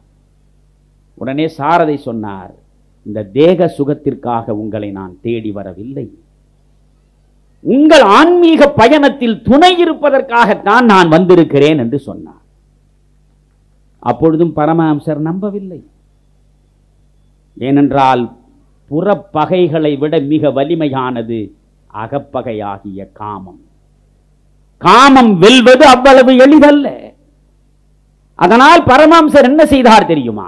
6 மாத காலம் தன்னுடைய அறையில் அடுத்தடுத்த படுக்கை அல்ல, ஒரே படுக்கையில் தனக்கு பக்கத்திலே சாரதையை படுக்க வைத்தார். 6 மாத காலம், 6 மாதம் இரவு முழுவதும் தன்னுடைய படுக்கையில் பக்கத்தில் படுக்க வைத்தார். அவருக்கும் ஒரு உணர்வு வரவில்லை, அந்த பெண்மணிக்கும் ஒரு உணர்வு வரவில்லை. அதற்கு பிறகுதான் காளியாகவே ஆவாகனம் செய்து தன்னுடைய மனைவியை பீடத்திலே அமர்த்தி அவர் பூஜை செய்கிறார். இவற்றையெல்லாம் சொல்வதன் நோக்கம், காமத்திலிருந்தும் காஞ்சனத்திலிருந்தும் முற்றாக விடுபடுவது என்பதல்ல. நீங்கள் மகரிஷியை எங்கே நாம் பொருத்தி பார்க்கிறோம் என்றால், காமத்திலிருந்தும் காஞ்சனத்திலிருந்தும் முற்றாக விலகிவிடு என்று சொல்வதல்ல, அவற்றை முடிந்த வரையில் ஒரு கட்டுக்குள்ளே வைத்துக் கொண்டு வாழ பழகு. பணமே வேண்டாம் என்பதல்ல நண்பர்களே. எப்பொழுதும் நான் சொல்வேன், 2 நிலை உண்டு. விவேகானந்தரே திரும்ப திரும்ப சொல்கிறார், 2 நிலை உண்டு. எல்லாவற்றையும் துறந்து விடுவது ஒரு நிலை, எல்லாவற்றையும் பற்றிக் கொள்வது என்பது இன்னொரு நிலை. எல்லாவற்றையும் பற்றிக் கொள்வதும் இந்து சமயத்தின் நோக்கம் இல்லை, எல்லாவற்றையும் துறந்து விடுவதும் சமயத்தின் நோக்கம் இல்லை. இடையிலே நட என்று சொன்னார். அதுதான் கோல்டன் மீன், இடையிலே நடப்பது. எந்த ஆசையாக இருந்தாலும் அந்த ஆசையை சீரமைத்துக் கொண்டு நடப்பது. நீங்கள் ஒன்று சொல்கிறேன் உங்களுக்கு, அலெக்சாண்டர் இருந்த காலத்தில் டயோஜனிஸ் என்கிற ஒரு மிக புகழ்பெற்ற தத்துவ ஞானி இருந்தான். டயோஜனிஸுக்கு நிகரான ஒரு தத்துவ ஞானியை கிடையாது என்று அன்றைக்கு கிரேக்க உலகம் பாராட்டியது. ஒரு நாள் அலெக்சாண்டரும் டயோஜனிஸும் ஒன்றாக செல்கிற பொழுது பார்த்த மக்கள் அத்துணை பேரும் டயோஜனிஸ் பாதங்களிலே விழுந்து வணங்கி எழுந்தார்கள். அலெக்சாண்டரை மதிக்கவில்லை. அலெக்சாண்டருக்கு ஆச்சரியமாகிவிட்டது. அலெக்சாண்டர் மெல்ல டயோஜனிஸை தனியாக வரவழைத்து கேட்டான், உலகத்தையே வெல்ல வாள் எடுத்தவன் நான், உலகத்தையே வெல்ல வாள் எடுத்தவன் நான், என்னை அவனும் கையெடுத்து வணங்கவில்லை. ஒன்றுமற்ற மனிதன் நீ, உன்னை அத்தனை மக்களும் வணங்கினார்களே, இது எப்படி நிகழ்ந்தது என்று கேட்டான். டயோஜனிஸ் சிரித்துக் கொண்டே திருக்குறளை விட சுருக்கமாக சொன்னான், நீ மண்ணை வென்றவன், நான் என்னை வென்றவன் என்றான். மண்ணை எவனாலும் வெல்ல முடியும், தன்னை வெல்வது தானடா சிரமம், நான் என்னை வென்றவன் என்றான். எந்த அளவுக்கு தன்னை வென்றவன் தெரியுமா டயோஜனிஸ்? டயோஜனிஸுக்கு எந்த சொத்தும் கிடையாது, எந்த உடைமையும் கிடையாது. ஒரு நாள் ஆற்றங்கரை ஓரத்தில் டயோஜனிஸ் படுத்துக் கொண்டிருக்கிறான். அவன் எப்பொழுதும் அவனுக்கென்று இருக்கக்கூடிய ஒரே ஒரு உடைமை ஒரு கோப்பை வைத்திருப்பான். கோப்பை தண்ணீர் அருந்துவதற்கும் பசி ஆறுவதற்கும் யாராவது கொடுத்தால் அதை பெறுவதற்கும் ஒரு கோப்பை வைத்திருந்தான். கோப்பைக்கு மேல் எந்த உடைமையும் இல்லாமல் வாழ்ந்தவன் டயோஜனிஸ். எல்லாவற்றையும் துறந்தவன் தான் என்று அவன் நினைத்தான். அவன் ஆற்றங்கரையில் படுத்துக் கொண்டிருக்கிறான். அவன் படுத்துக் கொண்டிருக்கிற பொழுது ஒரு நாய் ஓடி வந்தது. வந்த நாய் ஆற்றோரத்தில் நின்று கொண்டு தண்ணீரை நக்கி குடிக்க தொடங்கியது. டயோஜனிஸ் பார்த்தான், என்னடா இது, நம்மை விட ஞானியாக இருக்கிறதே நாய். நாம் கூட தண்ணீர் குடிப்பதற்கு என்று ஒரு குவளையை சொந்தமாக வைத்திருக்கிறோம். இந்த நாய் அந்த குவளை கூட இல்லாமல் வாயால் நக்கி குடித்து விட்டு போய்விடுகிறதே, எந்த உடைமையும் அதற்கு இல்லையே என்று நினைத்தவன் உடனே தன்னுடைய குவளையை எடுத்து ஆற்றிலே வீசி எறிந்தான். நாம் டயோஜனிஸ் ஆகிவிட முடியாது, நாம் டயோஜனிஸ் ஆக வேண்டிய அவசியமும் கிடையாது. ஆனால் அதற்காக பல்லாயிரம் கோடி சேர்ந்தாலும் கூட போதாது போதாது போதாது என்று ஊரையே சுருட்டுகிற மனிதனாக மாறவும் கூடாது. எதை பார்த்தாலும் அவனுடைய நிலமாகவே நினைக்கிறானே இப்பொழுது பல பேர். ஐயோ, இதை விடக்கூடாது, அதை விடக்கூடாது, அதை வாங்கு, இதை வாங்கு, இதை வாங்கி போடு, அதை வாங்கி போடு, அலைகிறானே. என்னிடம் சில பேர் கேட்பார்கள் நண்பர்கள், மணியன் 1000 கோடிக்கு மேல் இவனுக்கு இருக்குமே, இவன் எல்லா தேவைகளுக்கும் மேலே சேர்ந்து விட்டதே, ஏன் இன்னும் இவன் கோடி கோடியாக தேடத் தொடங்குகிறான்? நான் சொன்னேன், அது ஒரு விதமான நோய். எத்தனையோ மன நோய்களில் அது ஒரு நோய். நீங்கள் 100,000 கோடியை கொண்டு வந்து கொட்டுங்கள், இன்னும் ஒரு 1000 கோடி வேண்டும் என்றுதான் அவன் ஓடுவான். அது தீர்க்க முடியாத பெருநோய். இன்றைக்கு பொது வாழ்வில் இருக்கக்கூடியவர்களில் பல பேர் அந்த பெருநோயினாலே தான் பாதிக்கப்பட்டிருக்கிறார்கள். எனவே அப்படி வாழ்வது என்பது ஒரு எல்லை. டயோஜனிஸாக இருக்கிற குவளையையும் தூக்கி எறிந்துவிட்டு நாயை பார்த்துவிட்டு ஞானம் பெறுவது இன்னொரு எல்லை. இந்த 2 எல்லைகளுக்கும் நீங்கள் போகக்கூடாது என்று விவேகானந்தரே சொல்கிறார். நடுவே நில்லுங்கள். நண்பர்களே, விவேகானந்தரின் பிறப்பு தொடங்கி இறப்பு வரையில் வாழ்க்கை முழுவதையும் சொல்வது என் நோக்கம் இல்லை. நீங்கள் படிக்க வேண்டும். எதை எதையோ படிக்கிறீர்களே, இப்படிப்பட்ட விவேகானந்தரை நாம் படிக்க வேண்டும் என்று அவர் வாழ்க்கை வரலாறை எடுத்து படியுங்கள். எவ்வளவோ செய்திகள் இருக்கின்றன. நான் நிறைவாகவும் செறிவாகவும் உங்களுக்கு சேர்க்க விரும்புகிற செய்தி ஒன்றுதான். விவேகானந்தர் திரும்ப திரும்ப இந்த மண்ணின் மக்களிடம் சொல்கிறார், நீங்கள் துறவியாகுங்கள். எதை துறக்க வேண்டும்? உங்கள் சுயநலத்தை துறந்து விடுங்கள். தன் பெண்டு தன் பிள்ளை சோறு வீடு சம்பாத்தியம் இவை உண்டு தான் உண்டு என்று தன்னை மட்டுமே சிந்தித்து வாழக்கூடிய வாழ்க்கை என்பது வாழ்க்கையே இல்லை. அந்த வாழ்க்கையை வாழ்வதற்காக இறைவன் இந்த மண்ணில் உங்களை அனுப்பி வைக்கவும் இல்லை. இயற்கையினுடைய எந்த படைப்பையும் நீங்கள் பாருங்கள். குயில் பாடுகிறது, அது தனக்காக இல்லை. பூ பூக்கிறது, அது தன் கொடிக்காக இல்லை. நதி ஓடுகிறது, அது தன் தாகம் தீர்த்துக் கொள்வதற்காக இல்லை. இயற்கையின் எந்த படைப்பாக இருந்தாலும் அடுத்தவருக்கு பயன்படுவதற்காகத்தான் அது படைக்கப்பட்டிருக்கிறது. ஆனால் மனிதன் மட்டும்தான் தனக்கு மட்டுமே வாழ்வது என்ற முடிவோடு வாழ்கிறான். இயற்கையிலிருந்து இவன் பாடம் பெறவில்லை. எனவே சுயநலத்தை துறப்பது துறவு. அந்த துறவிகளாக நீங்கள் மாற வேண்டும் என்பது விவேகானந்தரின் ஒரு கொள்கை, ஒரு கோரிக்கை. அடுத்து விவேகானந்தரின் மிக முக்கியமான இன்னொரு கோரிக்கை தொண்டு. தொண்டு தொண்டாற்றுவதில் இருக்கக்கூடிய சுகம் உலகத்தில் வேறு எதிலும் கிடையாது என்பதை திரும்ப திரும்ப திரும்ப அவர் சொல்கிறார். தொண்டுதான் மிக உயர்ந்தது. சரி, தொண்டு என்பதை எப்படி செய்வது? எதை செய்வது தொண்டு? ஒவ்வொருவருக்கும் 3 கடமைகள் இருப்பதாக விவேகானந்தர் பேசுகிறார். 3 கடமைகள், அதுதான் நீங்கள் செய்ய வேண்டிய தொண்டு. 1, யோசியுங்கள்.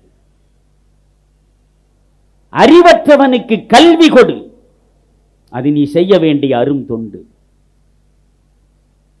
பசியுற்றவனுக்கு சோறு போடு, அது நீ செய்ய வேண்டிய இன்னொரு பெரிய தொண்டு. நோயுற்றவனுக்கு மருந்து கொடு, அது நீ செய்ய வேண்டிய இன்னொரு தொண்டு. மனித குலம் சக மனிதர்களின் துயரத்தை துடைப்பதற்கு இந்த 3 தொண்டுகளை செய்ய வேண்டும்.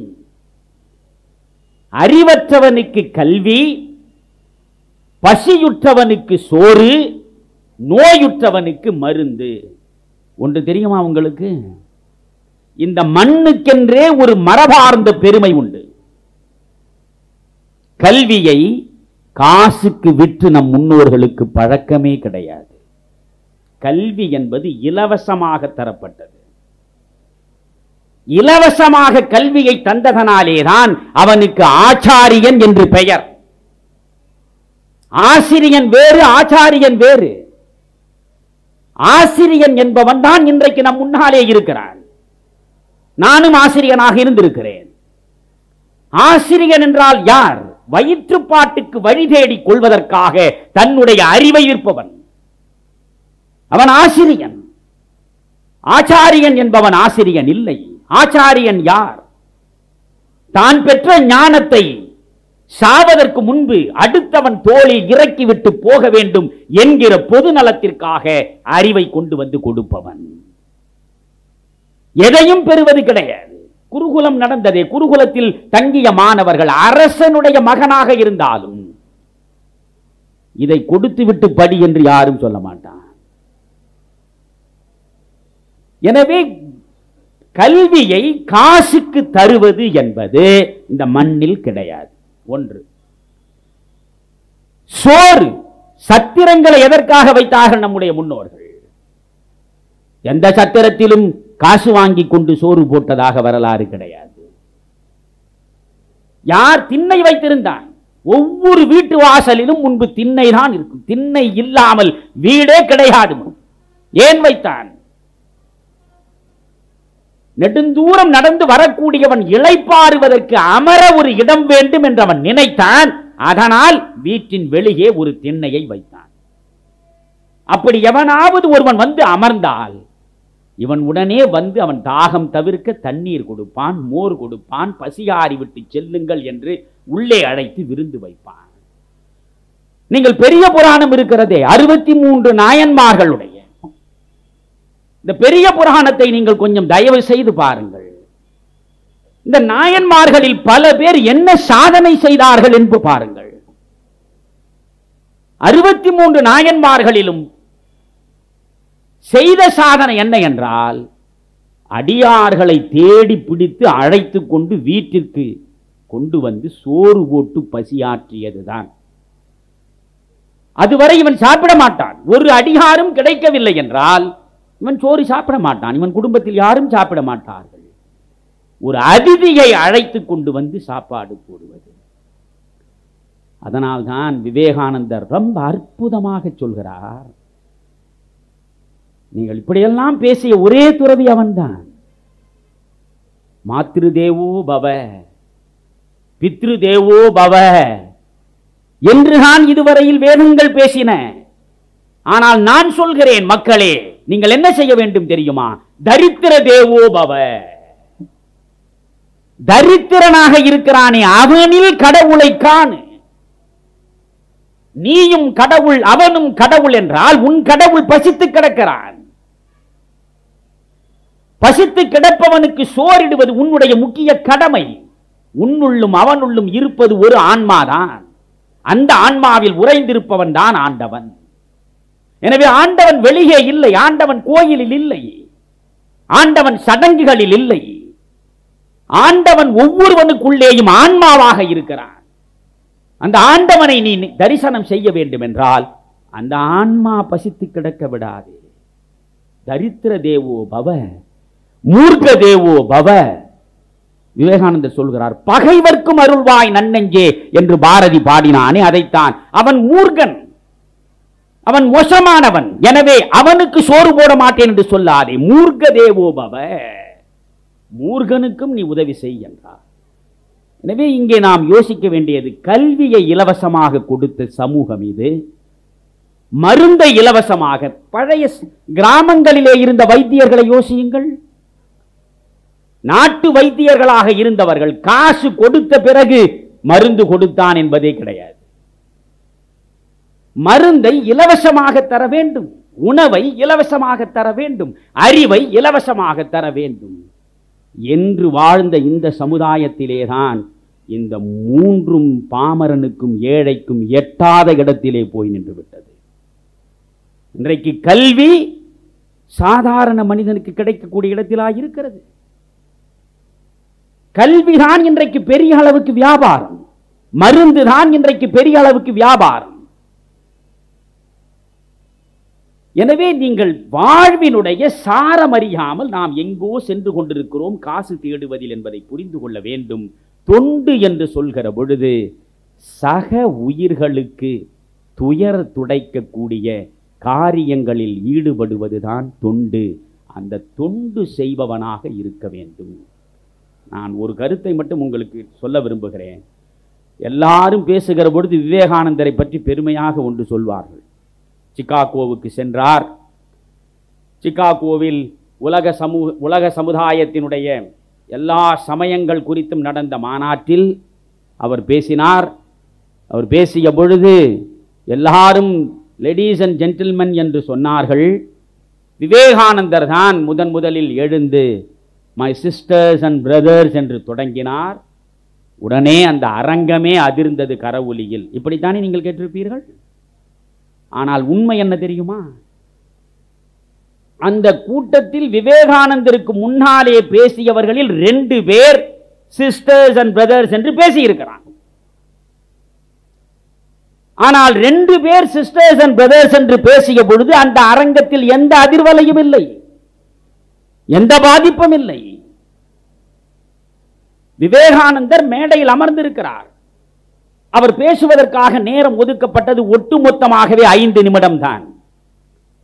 5 நிமிடம், அதுவும் ரொம்ப போனால் போகட்டும் என்று அவருக்கு இடம் கொடுத்து பேச வைத்திருக்கிறார்கள். கூட்டத்தினுடைய தலைவர் அவரை பேச அழைக்கிறார். ஆனால் விவேகானந்தருக்கு பேச ஒரு நம்பிக்கை வரவில்லை. நான் பிறகு பேசுகிறேன் என்கிறார். பிறகு கொஞ்ச நேரமானது, பல பேர் பேசிய பிறகு பேசுகிறீர்களா? இல்லை, நான் பிறகு பேசுகிறேன்.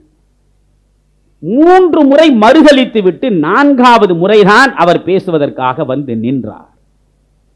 வந்து நின்றவர் வாய் திறந்து my dear sisters and brothers என்று பேசுகிற பொழுது அரங்கத்தில் கரவொலி எழுந்து அடங்குவதற்கு பல நிமிடங்கள் ஆனது என்கிறானே. ஏன்? இதற்கு முன்னால் பேசியவன் சிஸ்டர்ஸ் அண்ட் பிரதர்ஸ் என்று சொன்னது உதட்டிலிருந்து வந்தது. இவன் பேசுகிற போதுதான் உள்ளத்திலே இருந்து அது வெளியே வருகிறது. காரணம் என்ன தெரியுமா?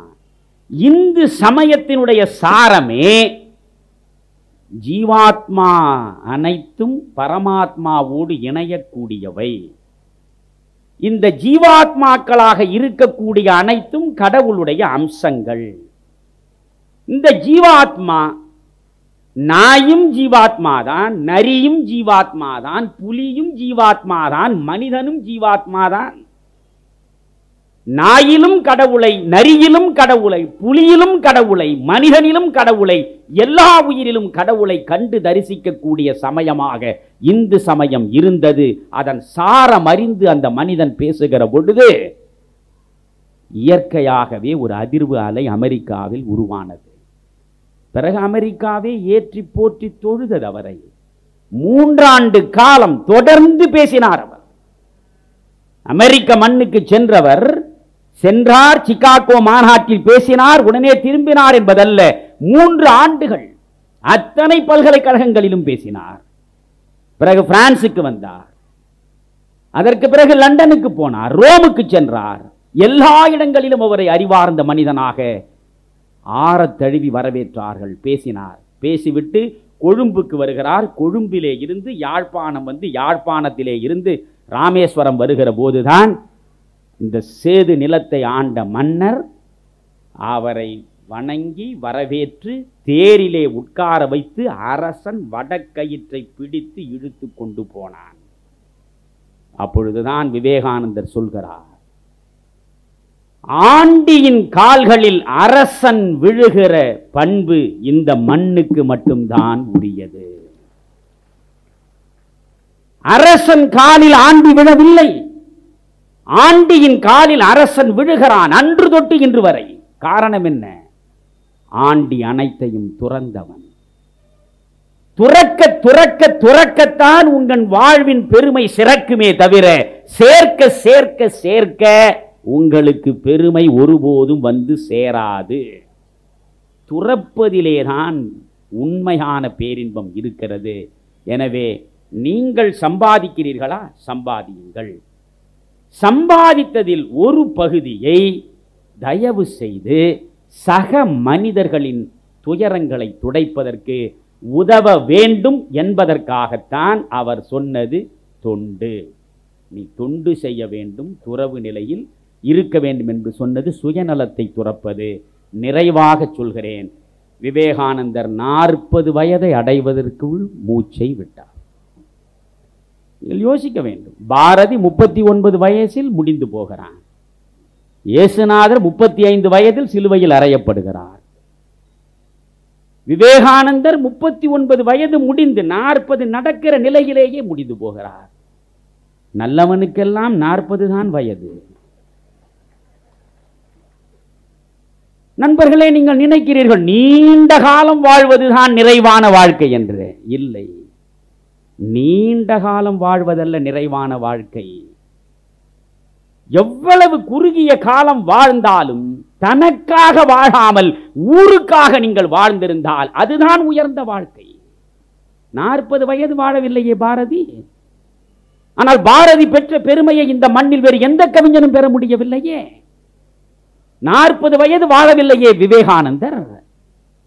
விவேகானந்தர் தான் எந்த நாளில் மரணத்தை தழுவுவேன் என்பதை தெளிவாக சொன்னார். சொல்லி அந்த நாளில் தான் அவர் மரணத்தை தழுவினார். மறந்து விடாதீர்கள். அவர் இறக்கிற நிலைமையிலே கூட நீங்கள் பார்த்தால் அவருடைய மூக்கிலிருந்து 2 துளி ரத்தம் தான் வெளியே வந்தது. 2 துளி ரத்தம் மட்டும்தான் அவருடைய நாசி துவாரத்திலே இருந்து வெளியே வந்திருந்தது அவர் மூச்சு முடிகிற பொழுது. காரணம் என்ன? புலனை அடக்குகிற ஆற்றல் அவருக்கு எந்த அளவுக்கு இருந்தது என்பதை யோசித்தால் பிரமிக்க வேண்டும். விவேகானந்தர் அழகன். விவேகானந்தருடைய கம்பீர தோற்றத்தை நீங்களும் நானும் பாராட்ட வேண்டாம். ஜெர்மானிய பேரறிஞன் ரொமைன் ரோலன், பிரெஞ்சு பேரறிஞன் ரொமைன் ரோலன் விவேகானந்தரை பற்றி எழுதுகிற பொழுது தன்னை நெகிழ்ந்து நெகிழ்ந்து அந்த தோற்றம் குறித்தும் அந்த ஞானியின் வாழ்வு குறித்தும் எழுதுகிறான். அந்த மனிதனை இந்த காம வசத்தில் ஆழ்த்துவதற்கு எத்தனையோ பேர் முயன்றார்கள். ஒரு கட்டத்திலும் தன்னிலை தாழாத மனிதனாக விவேகானந்தர் வாழ்ந்தார். புலன் அடக்கம் என்பது மனிதனை எங்கோ கொண்டு போய் சேர்க்கும்.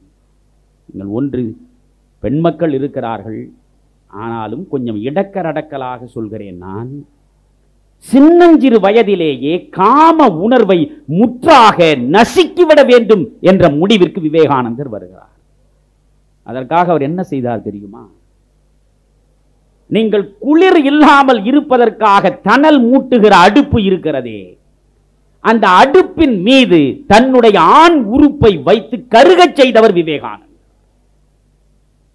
ஆண் உறுப்பை அந்த இளைஞனாக இருந்தவன் கருகச் செய்தான்.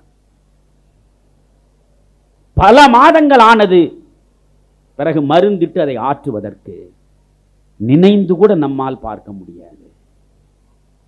வறுமை, தந்தை இறந்த பிறகு வறுமை வாழ்க்கையில் இருக்கிறார். அவனுடைய அழகை சூறையாட வேண்டும் என்று நினைக்கிற ஒரு பெரும் சீமாட்டி அவள் மாயவலை விரித்தாள். எனக்கு நீ கொஞ்சம் உடன்படு, உன் வாழ்வு முழுவதையும் சொர்க்கமாக்கி விடுகிறேன் என்று சொன்னாள். இந்த மாயவலையில் அவர் விழவில்லை. எந்த இடத்திலும் தன் கனவில் கூட ஒரு பெண்ணை நினைந்து காமவசப்படாத ஒரு மாமனிதனாக பரமாம்சர் நினைத்தாரே, அந்த பரமாம்சருடைய வாழ்வை வாழ்ந்து காட்டியவராக நாம் விவேகானந்தரை பார்க்கிறோம். நிறைவாக சொல்கிறேன், விவேகானந்தருக்கே ஒரு பெண் ஞானத்தை கொடுத்தாள். அது தெரியுமா? இதை சொல்லி நான் முடிக்கிறேன். எல்லாவற்றையும் துறந்த மிகப்பெரிய தத்துவ ஞானி டயோஜனிஸுக்கு நாய் ஞானம் கொடுத்தது. விவேகானந்தருக்கு ஒரு விலைமகள் ஞானம் கொடுத்தாள். விலைமகள் ஞானம் கொடுத்தாள். கேத்திரிய அரண்மனை, விவேகானந்தர் பிரவராஜன் என்று சொன்னால் ஒரு இடத்தில் தங்காமல் போய்கொண்டே இருப்பது. துறவியினுடைய மிக முக்கியமான லட்சணம் என்ன தெரியுமா? ஒரு இரவுக்கு மேல் ஒரு இடத்தில் ஒரு துறவி தங்கலாகாது. இந்த சமயத்தின்படி, இந்த மண்ணின் மரபுப்படி ஒரு இடத்தில் ஒரு இரவுக்கு மேல் தங்கினால் அவன் துறவி இல்லை. அப்படியானால் இப்பொழுது இங்கே யாரும் துறவியே இல்லை. சொல்வதற்கு வருத்தமாக இருக்கும், யாரும் கிடையாது. துறவி முதலில் மூடிய கதவு துறவிக்கு இருக்கக்கூடாது. துறவி எங்கே இருக்கிறானோ அவன் இருக்கிற அறையின் கதவு மூடப்பட்டால் அவன் துறவி கிடையாது. கதவு திறந்தே இருக்க வேண்டும். துறவி தனிமையிலேயே இருக்க வேண்டும். எனவே அந்த மாதிரி தனித்து இருக்கக்கூடிய ஒரு நிலையில் தன்னை வைத்துக் கொண்ட மனிதர் இவர். ஒரு நாளுக்கு மேல் இடத்தில் தங்கக்கூடாது என்று புறப்பட்டவர். ஒரு காசு அவரிடம் கிடையாது. அவர் புறப்பட்டு விட்டார். காசே கை தொட்டு பாராத பரமாம்சருடைய சீடர் அல்லவா அவர். புறப்பட்டு விட்டார். வரிசையாக வருகிறார். ஒவ்வொரு ஊராக அவர் வந்து கொண்டே இருக்கிறார். அப்படி வருகிற பொழுது கேத்திரி அரண்மனையில் அரசன் வந்து அவரை வரவேற்று அழைக்கிறான். அவனுடைய விருந்தோம்பலை ஏற்று அவர் அமர்கிறார். அப்பொழுது உங்களுக்காக ஒரு இன்னிசை கச்சேரி, ஒரு ஆடல் பாடலில் சிறந்து விளங்குகிற ஒரு கணிகையின் கச்சேரியை நான் ஏற்பாடு செய்திருக்கிறேன், அதை நீங்கள் கண்டு மகிழ வேண்டும் என்று கேத்திரி மன்னன் சொல்கிறான். இவர் அது போன்ற விழாக்களில், அது போன்ற ஆடல் பாடல்களில் என்னை நான் ஈடுபடுத்திக் கொள்வது கிடையாது, என்னால் வர இயலாது என்று அவர் சொல்லிவிடுகிறார். பிறகு அந்த பெண் இந்த விவேகானந்தருக்கு முன்னால் பாடி ஆட வேண்டும் என்று ஆசைப்படுகிறாள். அவள் ஆசையை தெரிவித்த பிறகும் இவர் ஏற்றுக்கொள்ள மறுக்கிறார். இவர் உள்ளே ஒரு அறையில் தங்கி இருக்கிறார். அடுத்த அறையில் அவள் ஆடுவதும் பாடுவதுமாக நடக்கிறது. விவேகானந்தர் கேட்பதற்காக சூர்தாசர் எழுதிய பாடலை அவள் ஆடுகிறாள். பார்ப்பது ஒரு துறவியின் வேலை இல்லை என்று மறுதளித்து விட்டு இங்கே இருக்கிறார். அவள் அந்த பக்கத்தில் இருந்து விவேகானந்தருக்கு கேட்பது போல பாட ஆரம்பிக்கிறாள் சூர்தாசருடைய பாடலை. கடவுளின் வடிவமும் கத்தியும் ஒரு இரும்பில் தான் வார்க்கப்படுகிறது. இந்த கருத்தை கவனிக்க வேண்டும். கடவுளின் வடிவமும் கத்தியும், கொலை செய்யும் கத்தியும் ஒரே இரும்பில் தான் வார்க்கப்படுகிறது. கங்கையிலும் சாக்கடையிலும் நீர்தான் ஓடிக்கொண்டிருக்கிறது. கங்கையில் ஓடுவதும் நீர்தான், சாக்கடையில் ஓடுவதும் நீர்தான். இந்த சாக்கடை தான் அந்த கங்கையிலே போய் கலக்கிறது. சாக்கடை கங்கையில் கலந்து விட்ட பிறகு கங்கை வேறு சாக்கடை வேறு என்று பிரித்து பார்க்கவே முடியாதே என்று அவள் பாடுகிறாள். அவள் பாடுகிற பாடல் விவேகானந்தர் காதில் கேட்கிறது. சாக்கடை கங்கையில் வந்து கலந்து விட்டால் கங்கை வேறு சாக்கடை வேறு என்பது கிடையாது. ஒரு விலைமகளாக அவள் இருந்தாலும் ஒரு ஞானியின் பாதத்தில் வந்து அவள் விழுந்து விட்டால் அவள் விலைமகள் என்கிற தன்மையோடு இருப்பதற்கு வாய்ப்பு கிடையாது. எத்தனை பெயர் கொண்ட நதிகள் வந்தாலும் கடலில் கலக்கிற பொழுது அத்தனை பெயரையும் அவை அனைத்தும் இழந்து விடுவதைப் போல எல்லா ஜீவன்களும் ஒரே ஆன்மா என்று நினைக்கக்கூடியவன் துறவியாக இருந்தால் அந்த துறவி பேதம் பார்ப்பானா என்று பாடுகிறாள். விலைமகளுக்குள்ளேயும் ஆன்மா இருக்கிறது, கேத்திரி மன்னனுக்குள்ளேயும் ஆன்மா இருக்கிறது, விவேகானந்தரே உன்னுக்குள்ளேயும் ஆன்மா இருக்கிறது. இத்தனை ஆன்மாவும் இறைவனின் வடிவம் என்று நீ பேசுகிற பொழுது அந்த இறைவனை என்னில் காண நீ ஏன் மறந்தாய் என்று கேட்டபோதுதான் அந்த பாடல் அவருக்கு ஒரு புதிய விழிப்புணர்வை கொடுத்ததை அவரே பிறகு பதிவு செய்கிறார். எல்லா உயிர்களிலும் ஆண்டவனை தரிசிக்க அன்றுதான் நான் கற்றேன் என்கிறார். எனவே நாமும் எல்லா உயிர்களிலும் ஆண்டவனை தரிசிப்போம். அனைத்து உயிர்களும் ஆண்டவன் வடிவம் என்று உணர்ந்து கொள்வதுதான் ஞானம். அந்த ஞானத்தை முதலில் நாம் அடைவோம். அந்த ஞானத்தை அடைவதனுடைய விளைவு என்ன? எல்லா உயிர்களின் கண்ணீரையும் துடைப்பதற்கு இயன்ற வரையில் நாம் தொண்டாற்றுவதுதான். தொண்டு புரிவதில் கிடைக்கக்கூடிய இன்பம்தான் உலகில் நாம் பெறுகிற பேரின்பம் என்பதை விவேகானந்தர் மூலமாக, மகரிஷி போன்ற மகா ஞானிகளின் மூலமாக நாம் அறிந்து அவற்றின் மூலம் நம் வாழ்வை செதுக்கிக் கொள்வோம். நன்றி, வணக்கம்.